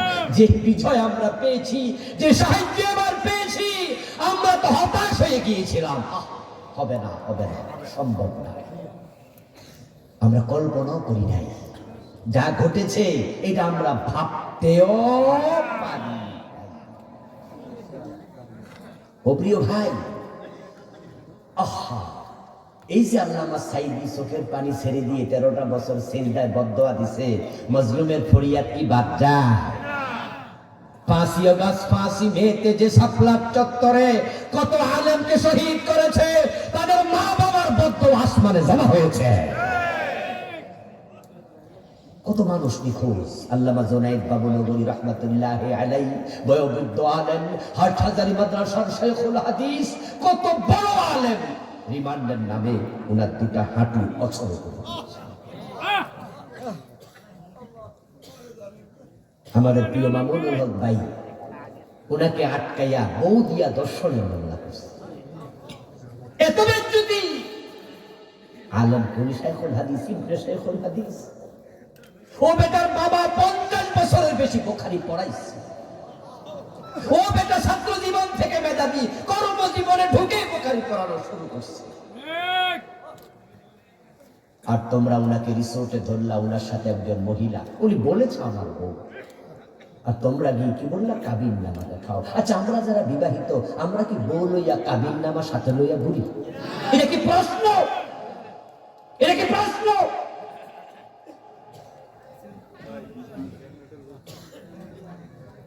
আমার রাসূল যখন মেরাজ থেকে ফিরে আসেন, আল্লাহ হাবিবের মেরাজকে স্বীকারকারী জালেমগুলো একটা প্রশ্ন করছিল। ওই প্রশ্নকারীর নাম ছিল মুতঈম ইবনে আদি। মুতঈম ইবনে আদি বলছিল, বাতিজা, গত রাতে যদি মসজিদ আকসায় গিয়ে থাকো, তাহলে বলো তো মসজিদ আকসার দরজা জানালা কয়টা? উনি কি দরজা জানালা গুনতে গেছে? এটা কি একটা প্রশ্ন হইল? তো তারা উনি আপনার বউ হলে আপনি কাবিন দেখান, এটা কি প্রশ্ন হলো?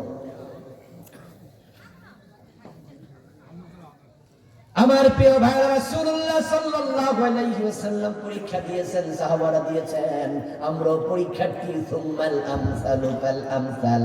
পরীক্ষা কিন্তু শেষ হয় নাই। রাসূল বলে, নবীদের পরীক্ষা সবচেয়ে বড়, তবে পরে ধীরে ধীরে নবীদের রাস্তায় যে চলবে তাদেরও পরীক্ষা আসতেই থাকবে। আল্লাহর সাহায্য অতীতে এসেছে, আমাদের কাছে আসছে, ভবিষ্যতেও আসবে। আমাদেরকে আল্লাহ একা ছেড়ে দেয় না, কারণ যে ইমানের পথে টিকে থেকে যে দ্বীনের কাজ করে আমরা পরীক্ষায় পড়ছি, বিপদ মুসিবতে পড়ছি, জেল জুলুম অত্যাচার হচ্ছে, মামলা হচ্ছে, ফাঁসি হচ্ছে, কত জনের চাকরি গেছে, কত জনের বাড়ি ভেঙেছে। সাতক্ষীরার খবর নাও, ইসলামী আন্দোলনের নেতাদের বাড়ি বুলডোজার দিয়া ভেঙে পরে বাড়ির মাঝে কুয়া পর্যন্ত বানাইছে।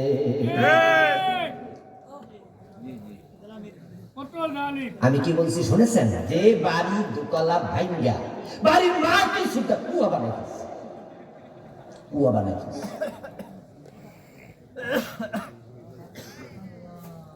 ও দোস্ত, আল্লাহর পরীক্ষা হয়, তবে আল্লাহ তাআলা পরীক্ষার্থীরা যেহেতু আল্লাহর দ্বীনের পথের সৈনিক, আল্লাহ আমি তাদেরকে একা ছাড়ি না। নাসরুম মিনাল্লাহ, আল্লাহ আল্লাহর পক্ষ থেকে সাহায্য আসে।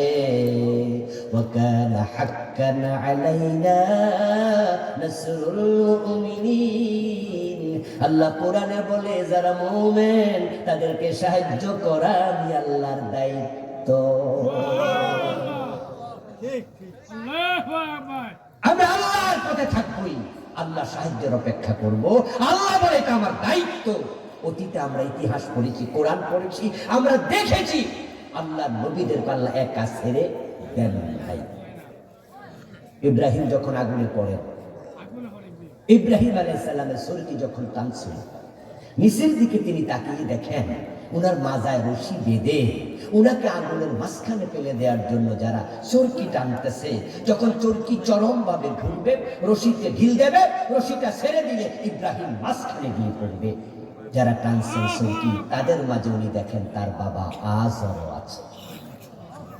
নাউযুবিল্লাহ। বাবা আজরকে ইব্রাহিম আলাইহিস সালাম চরকিতে বসে যখন দেখেন রশি টানে, ইব্রাহিম বড় মনে কষ্ট পেলেন। তখন তিনি আবার দুনিয়ামুখী হলেন না, দুনিয়ার দিকে সব আশা ভরসা ত্যাগ করে এবার আসমানওয়ালার সাথে কথা বলতে শুরু করলেন। তাফসীর ইবনে কাসিরে এসেছে ইব্রাহিম আলাইহিস সালাম চরকির উপরে আল্লাহকে বলেন, ইয়া রব্বি ইন্নাকা ফিস সামাই ওয়াহিদুন ওয়া আনা ফিল আরদি ওয়াহিদুন আবুদুক। সুবহানাল্লাহ পড়েন। ইব্রাহিম বলো, আমার জমিনের দিকে তাকাও, আমি ইব্রাহিম বড্ড একা, আমার সাথে আমার বাবাটাও নেই। ইন্নাকা ফিস সামাই ওয়াহিদ, মালাকুত জাবারুত আকাশ জমিন, অধিকর্তা তুমি একা, তুমি রব একা, জমিনে তোমার গোলাম ইব্রাহিম বড় একা। দেখো আমার সাথে আমার বাবা মা কেউ নাই, তবে খুব শোনো আমি কিন্তু ভয় পাই নাই। হাসবি আল্লাহু নি'মাল ওয়াকিল, পড়ুন আমার সাথে, নি'মাল মাওলা ওয়া নি'মান নাসির। তাফসীর ইবনে কাসির প্রণেতা লিখতেছেন যে ইব্রাহিম বলতেছে, আল্লাহ আমার বন্ধু হিসাবে, আমার সাহায্যকারী হিসাবে তুমি একা যথেষ্ট। সুবহানাল্লাহ। কেউ না থাকুক, তুমি একা এনাফ। সারে দুনিয়া হো মুখালিক, কুছ নেহি নুকসান হে, কুছ গম নেহি কুছ ডর নেহি, জব রহমতে রহমান হে।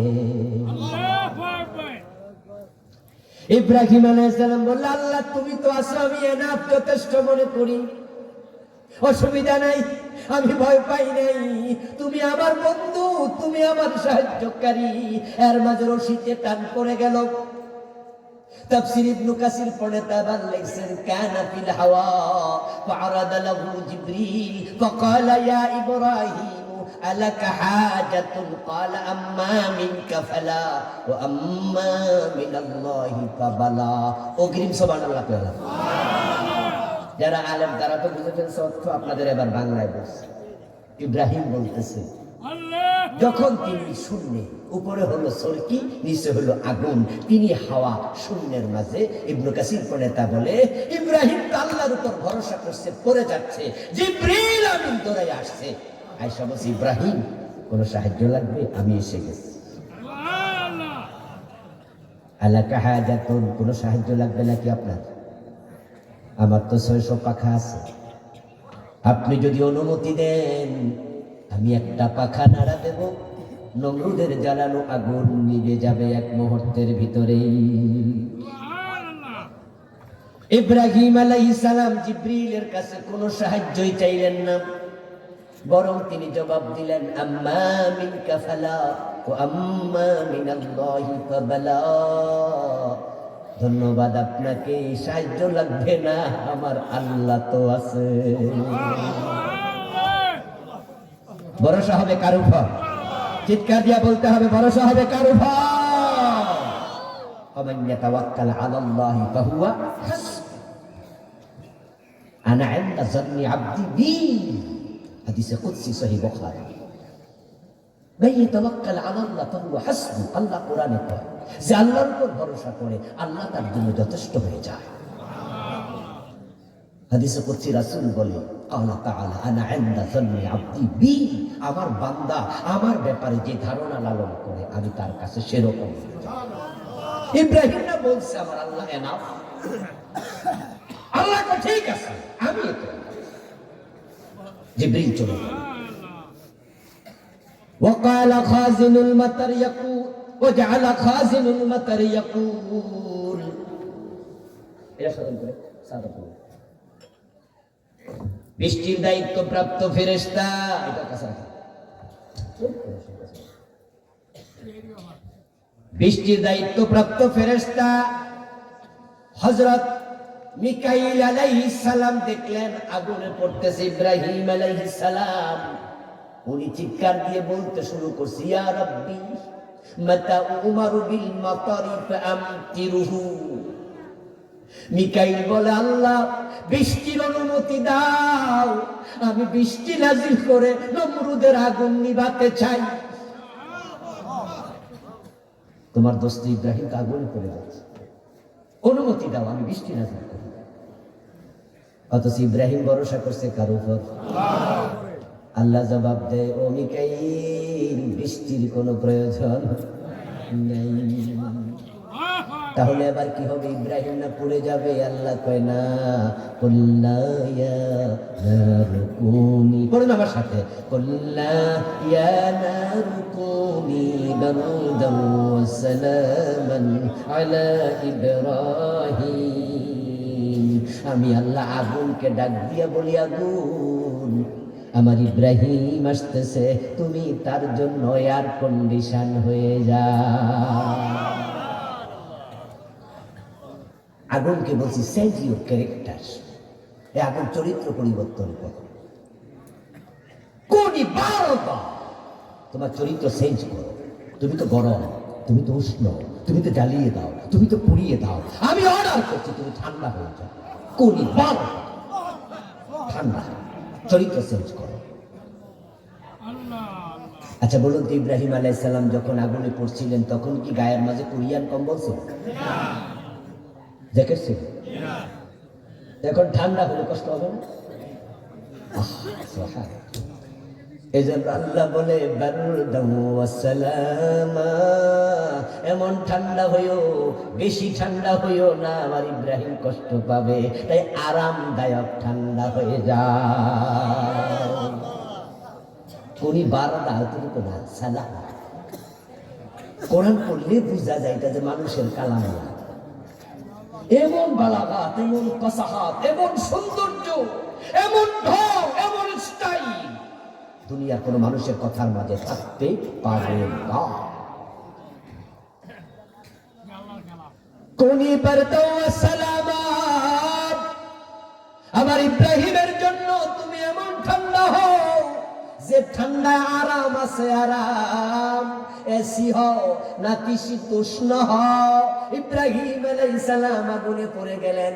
ওয়া কানাতিন নার লাম তাহরিক মিনহু ইল্লা ওয়াসাকাহু। তাফসীর ইবনে কাসির পড়েতা লিখতেছেন ইব্রাহিম আগুনে পড়লো তখন উনার হাত এবং পা বাঁধা ছিল, তারা হাত পা রশি দিয়ে বাঁধছিল। নাউজুবিল্লাহ, জালেম।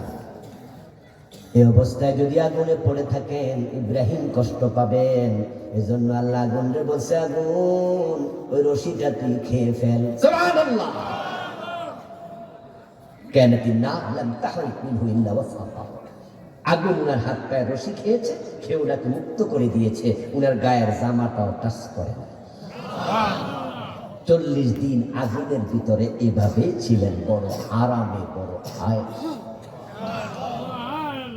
ইব্রাহিম আলাইহিস সালাম হায়াত পেয়েছিলেন 250 বছর। 175 বছর হায়াতের লম্বা জীবনের নবী ইব্রাহিম আলাইহিস সালাম, উনি উনার জীবনের শেষ দিকে উনার ছেলে মেয়ে নাতি-পুতি তাদের সাথে জীবনের সংলাপ যখন শোনাতেন, গল্প যখন বলতেন, কারগুজারি করতেন, তখন ইব্রাহিম আলাইহিস সালাম প্রায়শই বলতেন, আমার লম্বা জীবনে আমি যত আরাম আয়েশ ভোগ করেছি, সবচেয়ে বেশি আরামে ছিলাম নমরুদের আগুনের ভিতরে।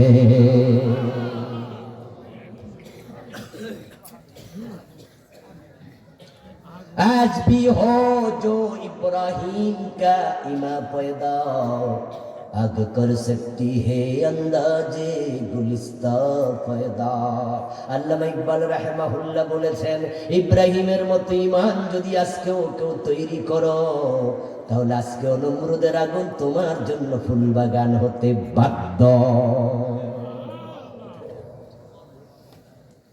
ইব্রাহিম আলাইহিস সালামের কাছে আল্লাহর সাহায্য এসেছে যখন তিনি আগুনে পড়েছেন, তখন এটাই নিয়ম, মানুষের চেষ্টা যেখানে শেষ, আল্লাহর সাহায্য সেখান থেকে। পরীক্ষা আসবেই, পরীক্ষা আসবেই, পরীক্ষা এসেছে, ভয় পাওয়া যাবে না।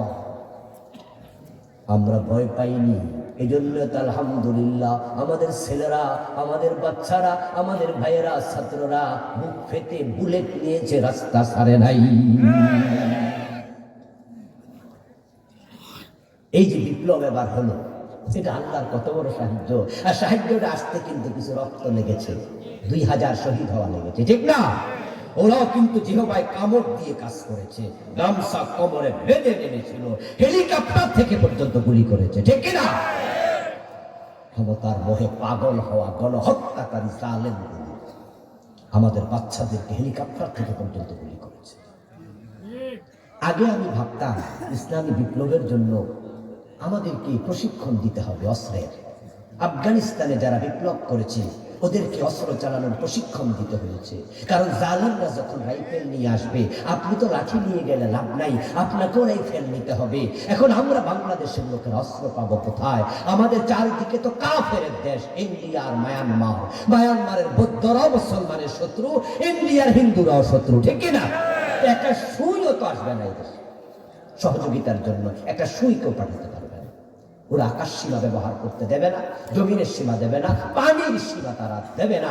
তাহলে আমাদের বিপ্লব হবে কেমনে? শুধু মাইর খেয়ে যেতে হবে। নবী ঈসা আসা পর্যন্ত ধৈর্য ধরা ছাড়া উপায় নাই। বিপ্লবটা স্বপ্নই থেকে যাবে। মাঝে মাঝে আমি ভাবতাম প্রশিক্ষণ কে দেবে? প্রশিক্ষণ নেওয়ার জায়গাও নাই, অস্ত্রও নাই, শুধু মাইর খাও, মাইর খাও। বিপ্লব হবে কিনা জানি না, কিন্তু অগাস্ট বিপ্লব আমার ধারণাকে পাল্টে দিয়েছে। বিপ্লবের জন্য অস্ত্র লাগে না, বুকে সাহস লাগে।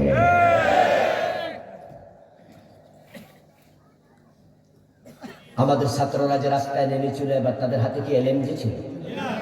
এসএমজি রাইফেল ছিল? খালি হাতে, খালি হাতে ছোট ছোট বাচ্চা রাস্তায় নেমেছে।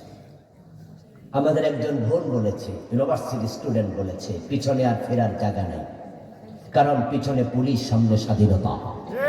আরেকজন শিক্ষিকা বলেছে, কয়জন মারবা? একজন মারবা, 10 জন যাবো, 10 জন 100।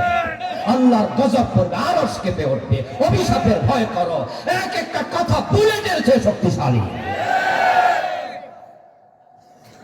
ছোট ছোট বাচ্চার রাস্তায় নেমেছে, 2000কে গুলি করতে করতে হাতের তাদের অস্ত্র ভোতা হয়ে গিয়েছে। তাদের পুলিশ বলেছে, স্যার একজন মরে, আর বেশি মরে না। বলে না যে গুলি করলে একজন মরে, আর তো মরে না। আরেকজন কয় অস্ত্র শেষ, রাইফেলের বুলেট শেষ, আরো বুলেট পাঠাও। গুলি করতে করতে এক পর্যায়ে হাতের অস্ত্র ভোতা হয়ে গিয়েছে। আল্লাহর সাহায্য এসেছে, আল্লাহ অন্তরে ভয় ঢুকিয়ে দিয়েছেন। ওয়াকার গিয়ে বলেছে, আউট আউট, পালাও। 45 মিনিটের বেশি সময় নাই, এমন ভাবে পালিয়েছে, রান্না করা খাবার খাইয়া পালানোর সময় পায় না।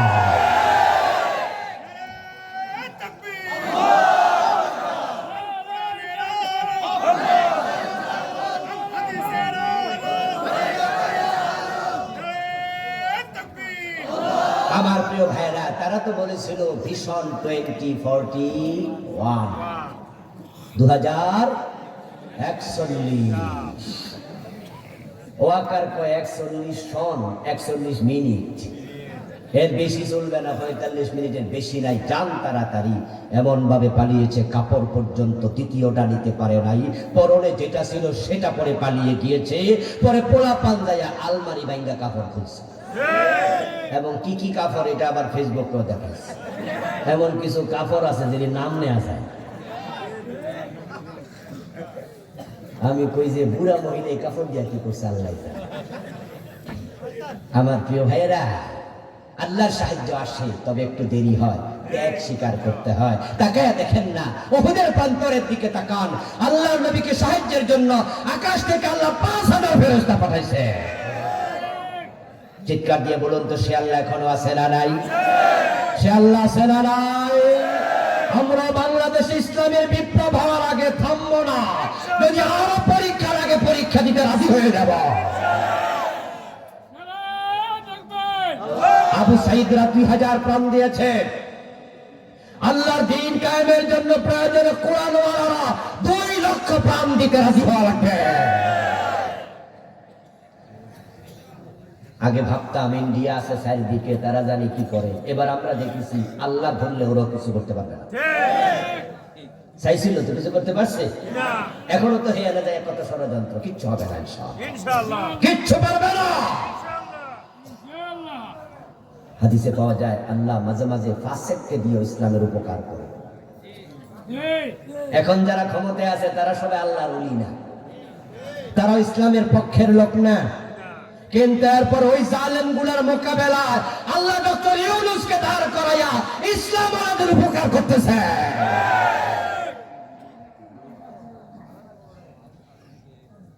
ও বেটা সুদের সাথে জড়িত, এটা আমরা জানি। কিন্তু আপনারা যারা বলেন যে হুজুররা এখন সুদখোরের পক্ষে কয়, প্রশ্ন করতে চাই, আপনারা সুদ খান না? তো কেডা কার কথা কয়?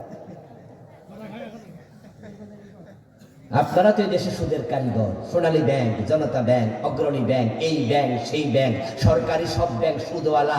নতুন নতুন বানাইছেন, এক এক এমপি 3টা ব্যাংকের মালিক, এমন এমপি আছে না নাই? আপনারা তো আরে সুদখোর, তো কে কার দোষ দেন? বরং আপনাদের মতো জালেমদের মোকাবেলা করার জন্য ওই বেটাকে আল্লাহ পাঠাইছে। ও বেটা দাঁড়াইছে। আমরা বলছি না তার সাথে আমরা একাত্ম, বলছি না আমরা তার সুখ পছন্দ করি, সাপোর্ট করি, বরং আমরা এটা বলি ওই জালেমের মোকাবেলা আল্লাহ তাকে দাঁড় করে আমাদের উপকার করতেছে। এখন আমরা মন খুলে কথা বলতে পারছি, বরং আমরা দিন কায়েমের স্বপ্ন দেখছি। কথা উঠেছে আলেমরা এক হবে, এবং আলেমরা এক হওয়া শুরু করেছে। যদি আলেমরা এক হয়ে যায়, হতে পারে এবারই সংসদে কোরআন চলে যাবে। আলেমরা এক হলে জালেমরা লেজ তুলে এবারে পালাবে।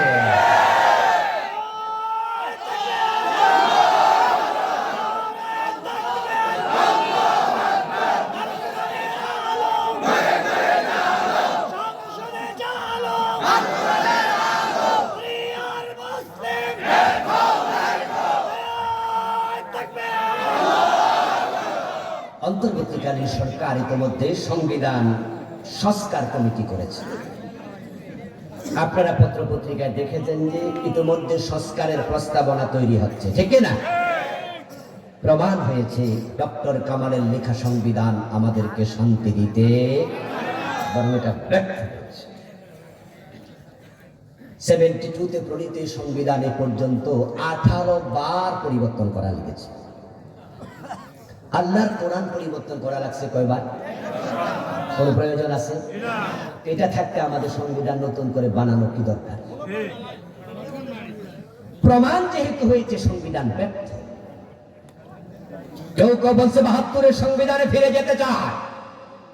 আমরা তাদেরকে সতর্ক করছি, এতদিন যারা সংবিধানের দোহাই দিয়ে জুলুম করেছে, তোমরা আবার 72-এ ফিরতে চাও, তোমাদের অবস্থা তাই হবে।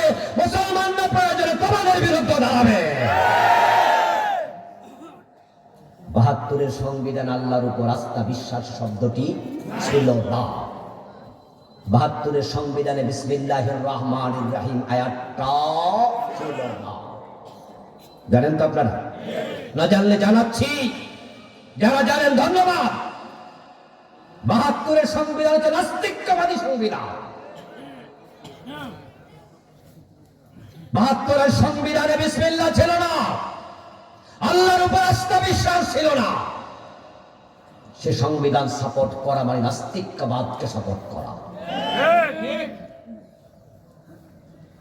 যেহেতু অন্তর্বর্তীকালীন সরকার বলছে সংস্কার দরকার, তাই তারা কমিটি বানাইছে এবং কেউ কৌতুমধ্যে পত্র পত্রিকায় লিখতেছেন, সভা সেমিনারে বলতেছেন।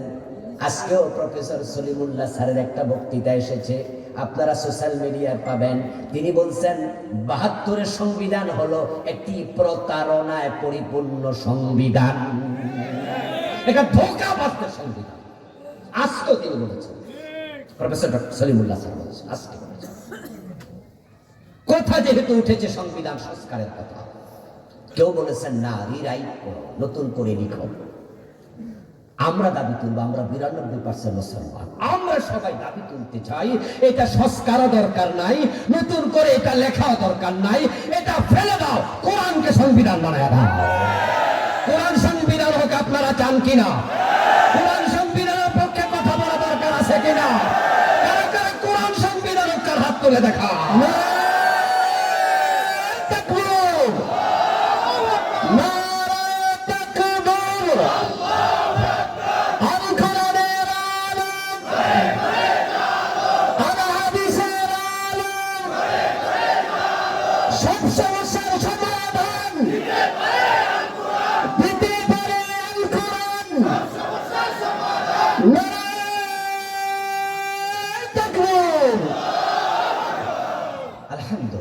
আলহামদুলিল্লাহ, আলহামদুলিল্লাহ।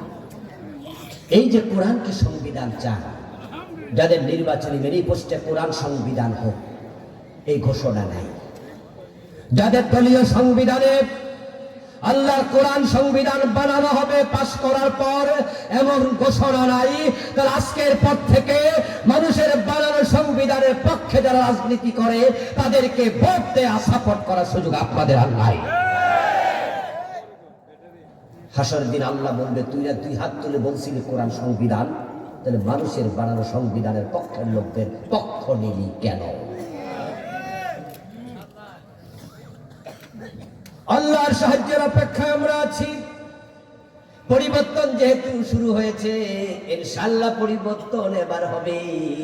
সময় সুযোগ কাজে লাগাতে হবে। বাংলায় প্রবাদ আছে, সময়ের ১ ফোঁট অসময়ের ১০ ফোঁট।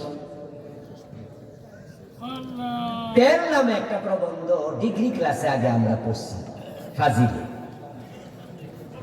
এটা লিখেছেন কে?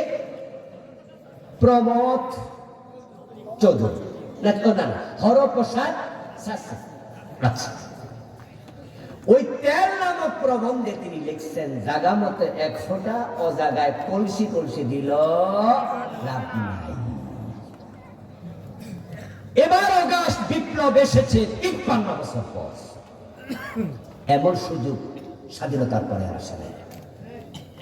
আগেকার সরকাররা কেউ এসে সংবিধান পরিবর্তন করে ফেলবে এই কথা বলার সাহসও দেখায় নাই। এই সরকার এটা দেখাচ্ছে, আল্লাহ সুযোগ দিয়েছে, সুযোগ বারবার আসে না, তাই সুযোগ এবারই কাজে লাগাতে হবে। আল্লাহ সাহায্য পাওয়ার জন্য যে শর্ত আমি বলছিলাম, তার মাঝে একটা হলো মানুষের চেষ্টা শেষ হওয়া লাগবে। তাহলে এখনো বাংলাদেশে আল্লাহর কোরআন সংবিধান হয় নাই, এটাই প্রমাণ হয় আমাদের চেষ্টা এখনো শেষ হয় নাই। রাসূলুল্লাহ সাল্লাল্লাহু আলাইহি ওয়াসাল্লামের উহুদের যুদ্ধের সাহায্যের দিকে একটু তাকান, বদরের যুদ্ধের সাহায্যের দিকে একটু তাকান। রাসূল ৩১৩ জন সাহাবী নিয়ে চলে গেলেন। যুদ্ধের ময়দানে তিনি যখন দাঁড়ালেন, তাকায়া দেখেন এমন সাহাবীর সাথে আসছে বেলাল, খাব্বাব, খুবাইব, আম্মার, সুহাইল, এমন কিছু সাহাবী রাসূলের সাথে আসছেন যাদের পেট পিঠের সাথে লাগা, ৩ দিন খায় নাই। এমন সাহাবী আছে শুধু হাঁটু থেকে নাভি পর্যন্ত চাদরে ঢাকা, গায়ে জামাটাও নাই। এমন সাহাবী এসেছে হাতে তলোয়ার নাই, শুধু খেজুরের ডালা লইয়া খাড়াই রইছে। জীবনে যুদ্ধের মাঠে কোনোদিন আসেও।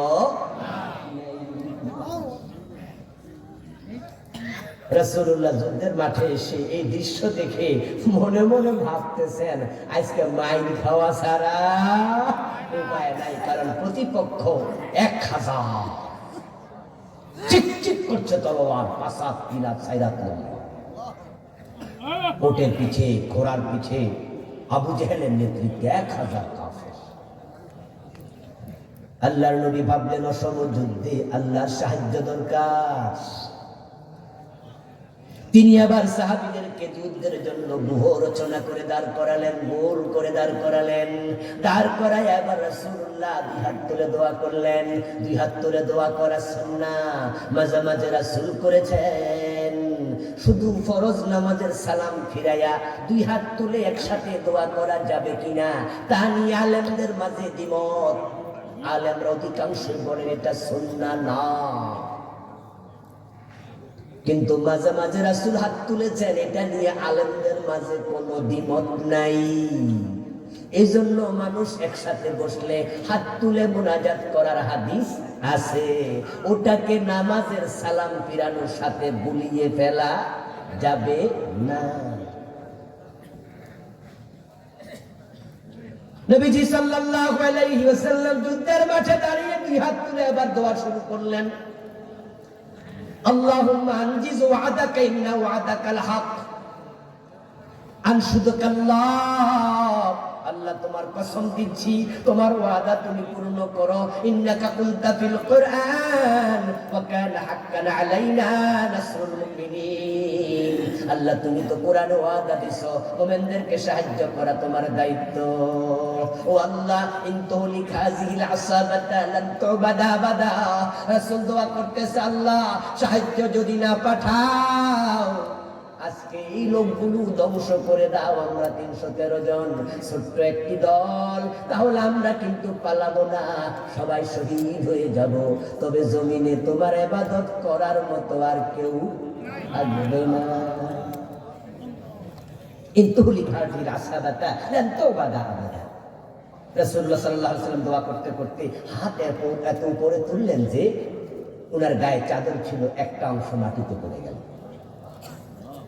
আবু বকর সিদ্দিক এগিয়ে আসলেন, রাসূলুল্লাহ সাল্লাল্লাহু আলাইহি ওয়াসাল্লামের কাঁধের মাঝে চাদরটা তুলে দিলেন। তুলে দিয়ে বলছি, ইয়া রাসূলুল্লাহ আপনি হাত নামান, আমার বিশ্বাস দোয়া কবুল হয়ে গেছে। প্রিয় নবী হাত নামালেন, কিছুক্ষণ পর মুস্কি হাসি দিলেন। জিবরিল আমিন হাজির হয়ে গেল। আল্লাহ আয়াত নাযিল করলেন, ইস্তাস্তাগীসুনা রাব্বাকুম ফাস্তাজাবা লাকুম আন্নী মুমিদ্দুকুম বিআলফিন মিনাল মালাইকা।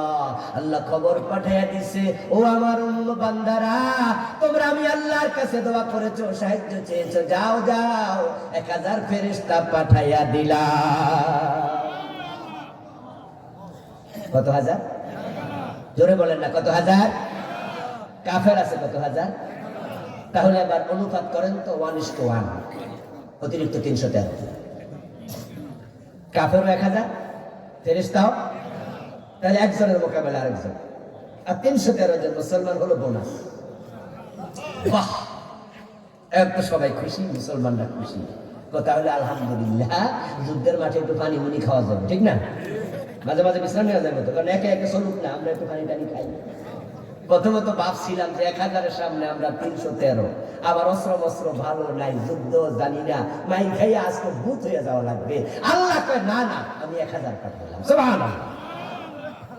মুসলমানরা খুশি হলো। আল্লাহ তাদের আনন্দ দেখে জিবরিলকে আবার পাঠালেন, জিবরিল আমার রাসূলকে বলো বিসালাসাতি আলাফিন মিনাল মালাইকা, 1000 না 3000 ফেরেশতা পাঠালেন। এখন অনুপাত কত হবে? 1:3, অতিরিক্ত 313। কিছুক্ষণ পর জিবরিল আবার আসে। আল্লাহ বলছে বিখামসাতি আলাফিন মিনাল মালাইকা, আমি আল্লাহ 5000 ফেরেশতা পাঠালাম। এখন অনুপাত কত? 1:5, বোনাস 300।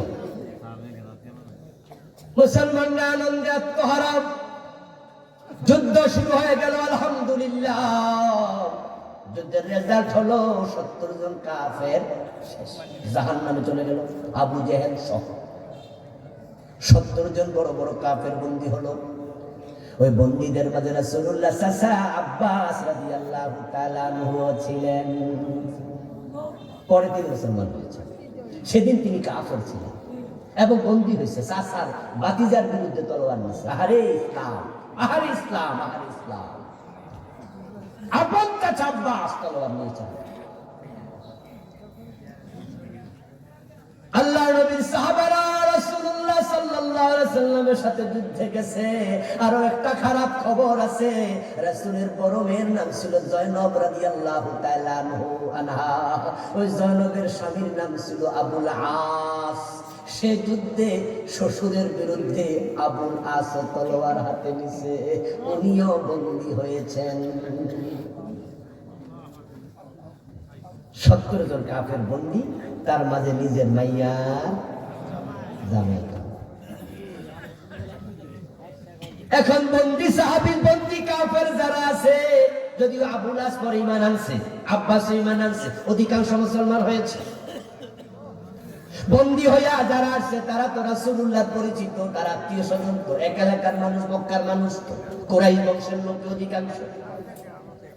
এখানে আসার পরে রাসূলুল্লাহ সাল্লাল্লাহু আলাইহি সাল্লামকে তারা জিজ্ঞাসা করতেছে, ভাতিজা মুহাম্মদ, আচ্ছা আমারে যে অ্যারেস্ট করছে যুদ্ধের মাঠে, ওরে যে দেখি না, ওই লোকটা কই? রাসূল জিজ্ঞাসা করে, আপনারে অ্যারেস্ট করছে কেডা? কয় যে মাথায় ছিল পাগড়ি, গায়ে ছিল দবদবে সাদা জামা, লম্বা উঁচু। আমার রাসূল বলেন, এটা মানুষ না, আল্লাহর ফেরেশতা।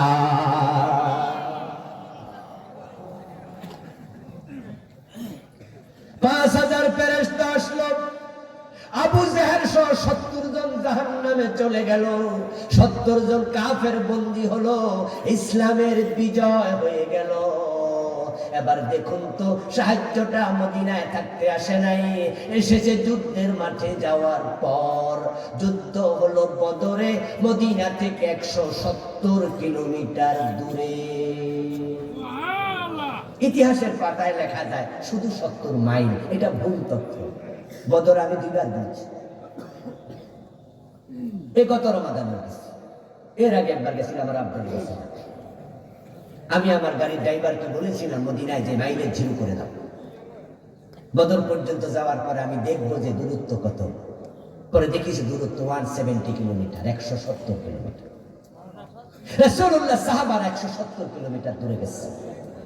আল্লাহ যখন বলছে যুদ্ধে যাও, আমার রাসূল যুদ্ধে না যাইয়া 313 জন সাহাবীকে সাথে লইয়া মসজিদে নববী ঢুকতেন। সেখানে ঢুকে বলতেন যে, এই আমি দোয়া করছি, তোমরা আমিন আমিন বলো। রাসূল বলতে পারতেন যে, আল্লাহ আমরা তো গরিব মানুষ, আমরা তো যুদ্ধবিদ্যা খুব একটা জানি না, আমরা সংখ্যায় কম, আমরা যুদ্ধ করব না, আল্লাহ তোমার কাছে দোয়া করি আবু জেহেলকে 1000 কাফের সুদ্ধা তুমি মাঠের মাঝে মেরা লাও, তুমি ঘূর্ণিঝড় দাও, জমিন দশায় দাও। সাহাবারা বলতো আমিন। এরকম দোয়া করছে না, যুদ্ধের মাঠে গেছে।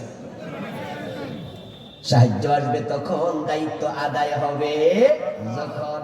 সাহায্য পাওয়ার জন্য যুদ্ধের ময়দানে যাওয়া লাগে। এবার আপনারা বলুন তো, আমরা কি কাম কইরা দোয়া করি নাকি শুধু মসজিদের কোনায় ঢুকি? বেশি চরিত্র কোনটা? আমাদের অভ্যাস কোনটা বেশি? অধিকাংশ আমরা দায়িত্ব পালন করি, বরং আমরা মসজিদের কোণে দোয়া করি। দোয়া কবুল হবে না, দোয়া কবুল তখন হবে যখন দায়িত্ব পালন করা হবে। আমরা সাহায্য পেতে হলে আল্লাহর দ্বীন কায়েমের জন্য সবাই মিলে দায়িত্ব পালন করার উদ্যোগ নেওয়া দরকার আছে না? না, রাজি আছেন তো? রাজি আছেন? তাহলে ইকামতে দ্বীনের কর্মী হয়ে কাজ শুরু করে দেন। আল্লাহর কাছে আমরা সাহায্য চাই। আল্লাহ যেন আমাদের সকলকে তার দ্বীন কায়েমের কর্মী হয়ে কাজ করার তৌফিক দেন। সবাই বলেন আমিন। হাযা মা ইনদি ওয়াল ইলমু ইনদাল্লাহ আলাইহি তাওয়াক্কালতু ওয়া ইলাইহি উনীব।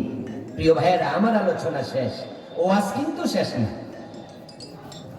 ওয়াজের কনক্লুশন টানবেন আল্লামা মুফতি মুহাক্কিক মুদাক্কিক মুফাসসির ফকিহ কাজী ইব্রাহিম হাফেজাহুল্লাহ। উস্তাদ এসে গেছেন, উস্তাদ কথা বলবেন। মাজলুম মানুষ, ওনাকেও বিনা দোষে জেলে আটকায় রাখা হয়েছে, ঠিক না? ওনার উপর জুলুম করা হয়েছে। আসলে গজব এমনি এমনি আসে নাই, এই আল্লাহওয়ালা মানুষের বদদোয়া লাগছে। মাজলুমের ফরিয়াদ দেখা যায় না। উস্তাদ এসে যাচ্ছেন ইনশাআল্লাহ। উস্তাদের মুখ থেকে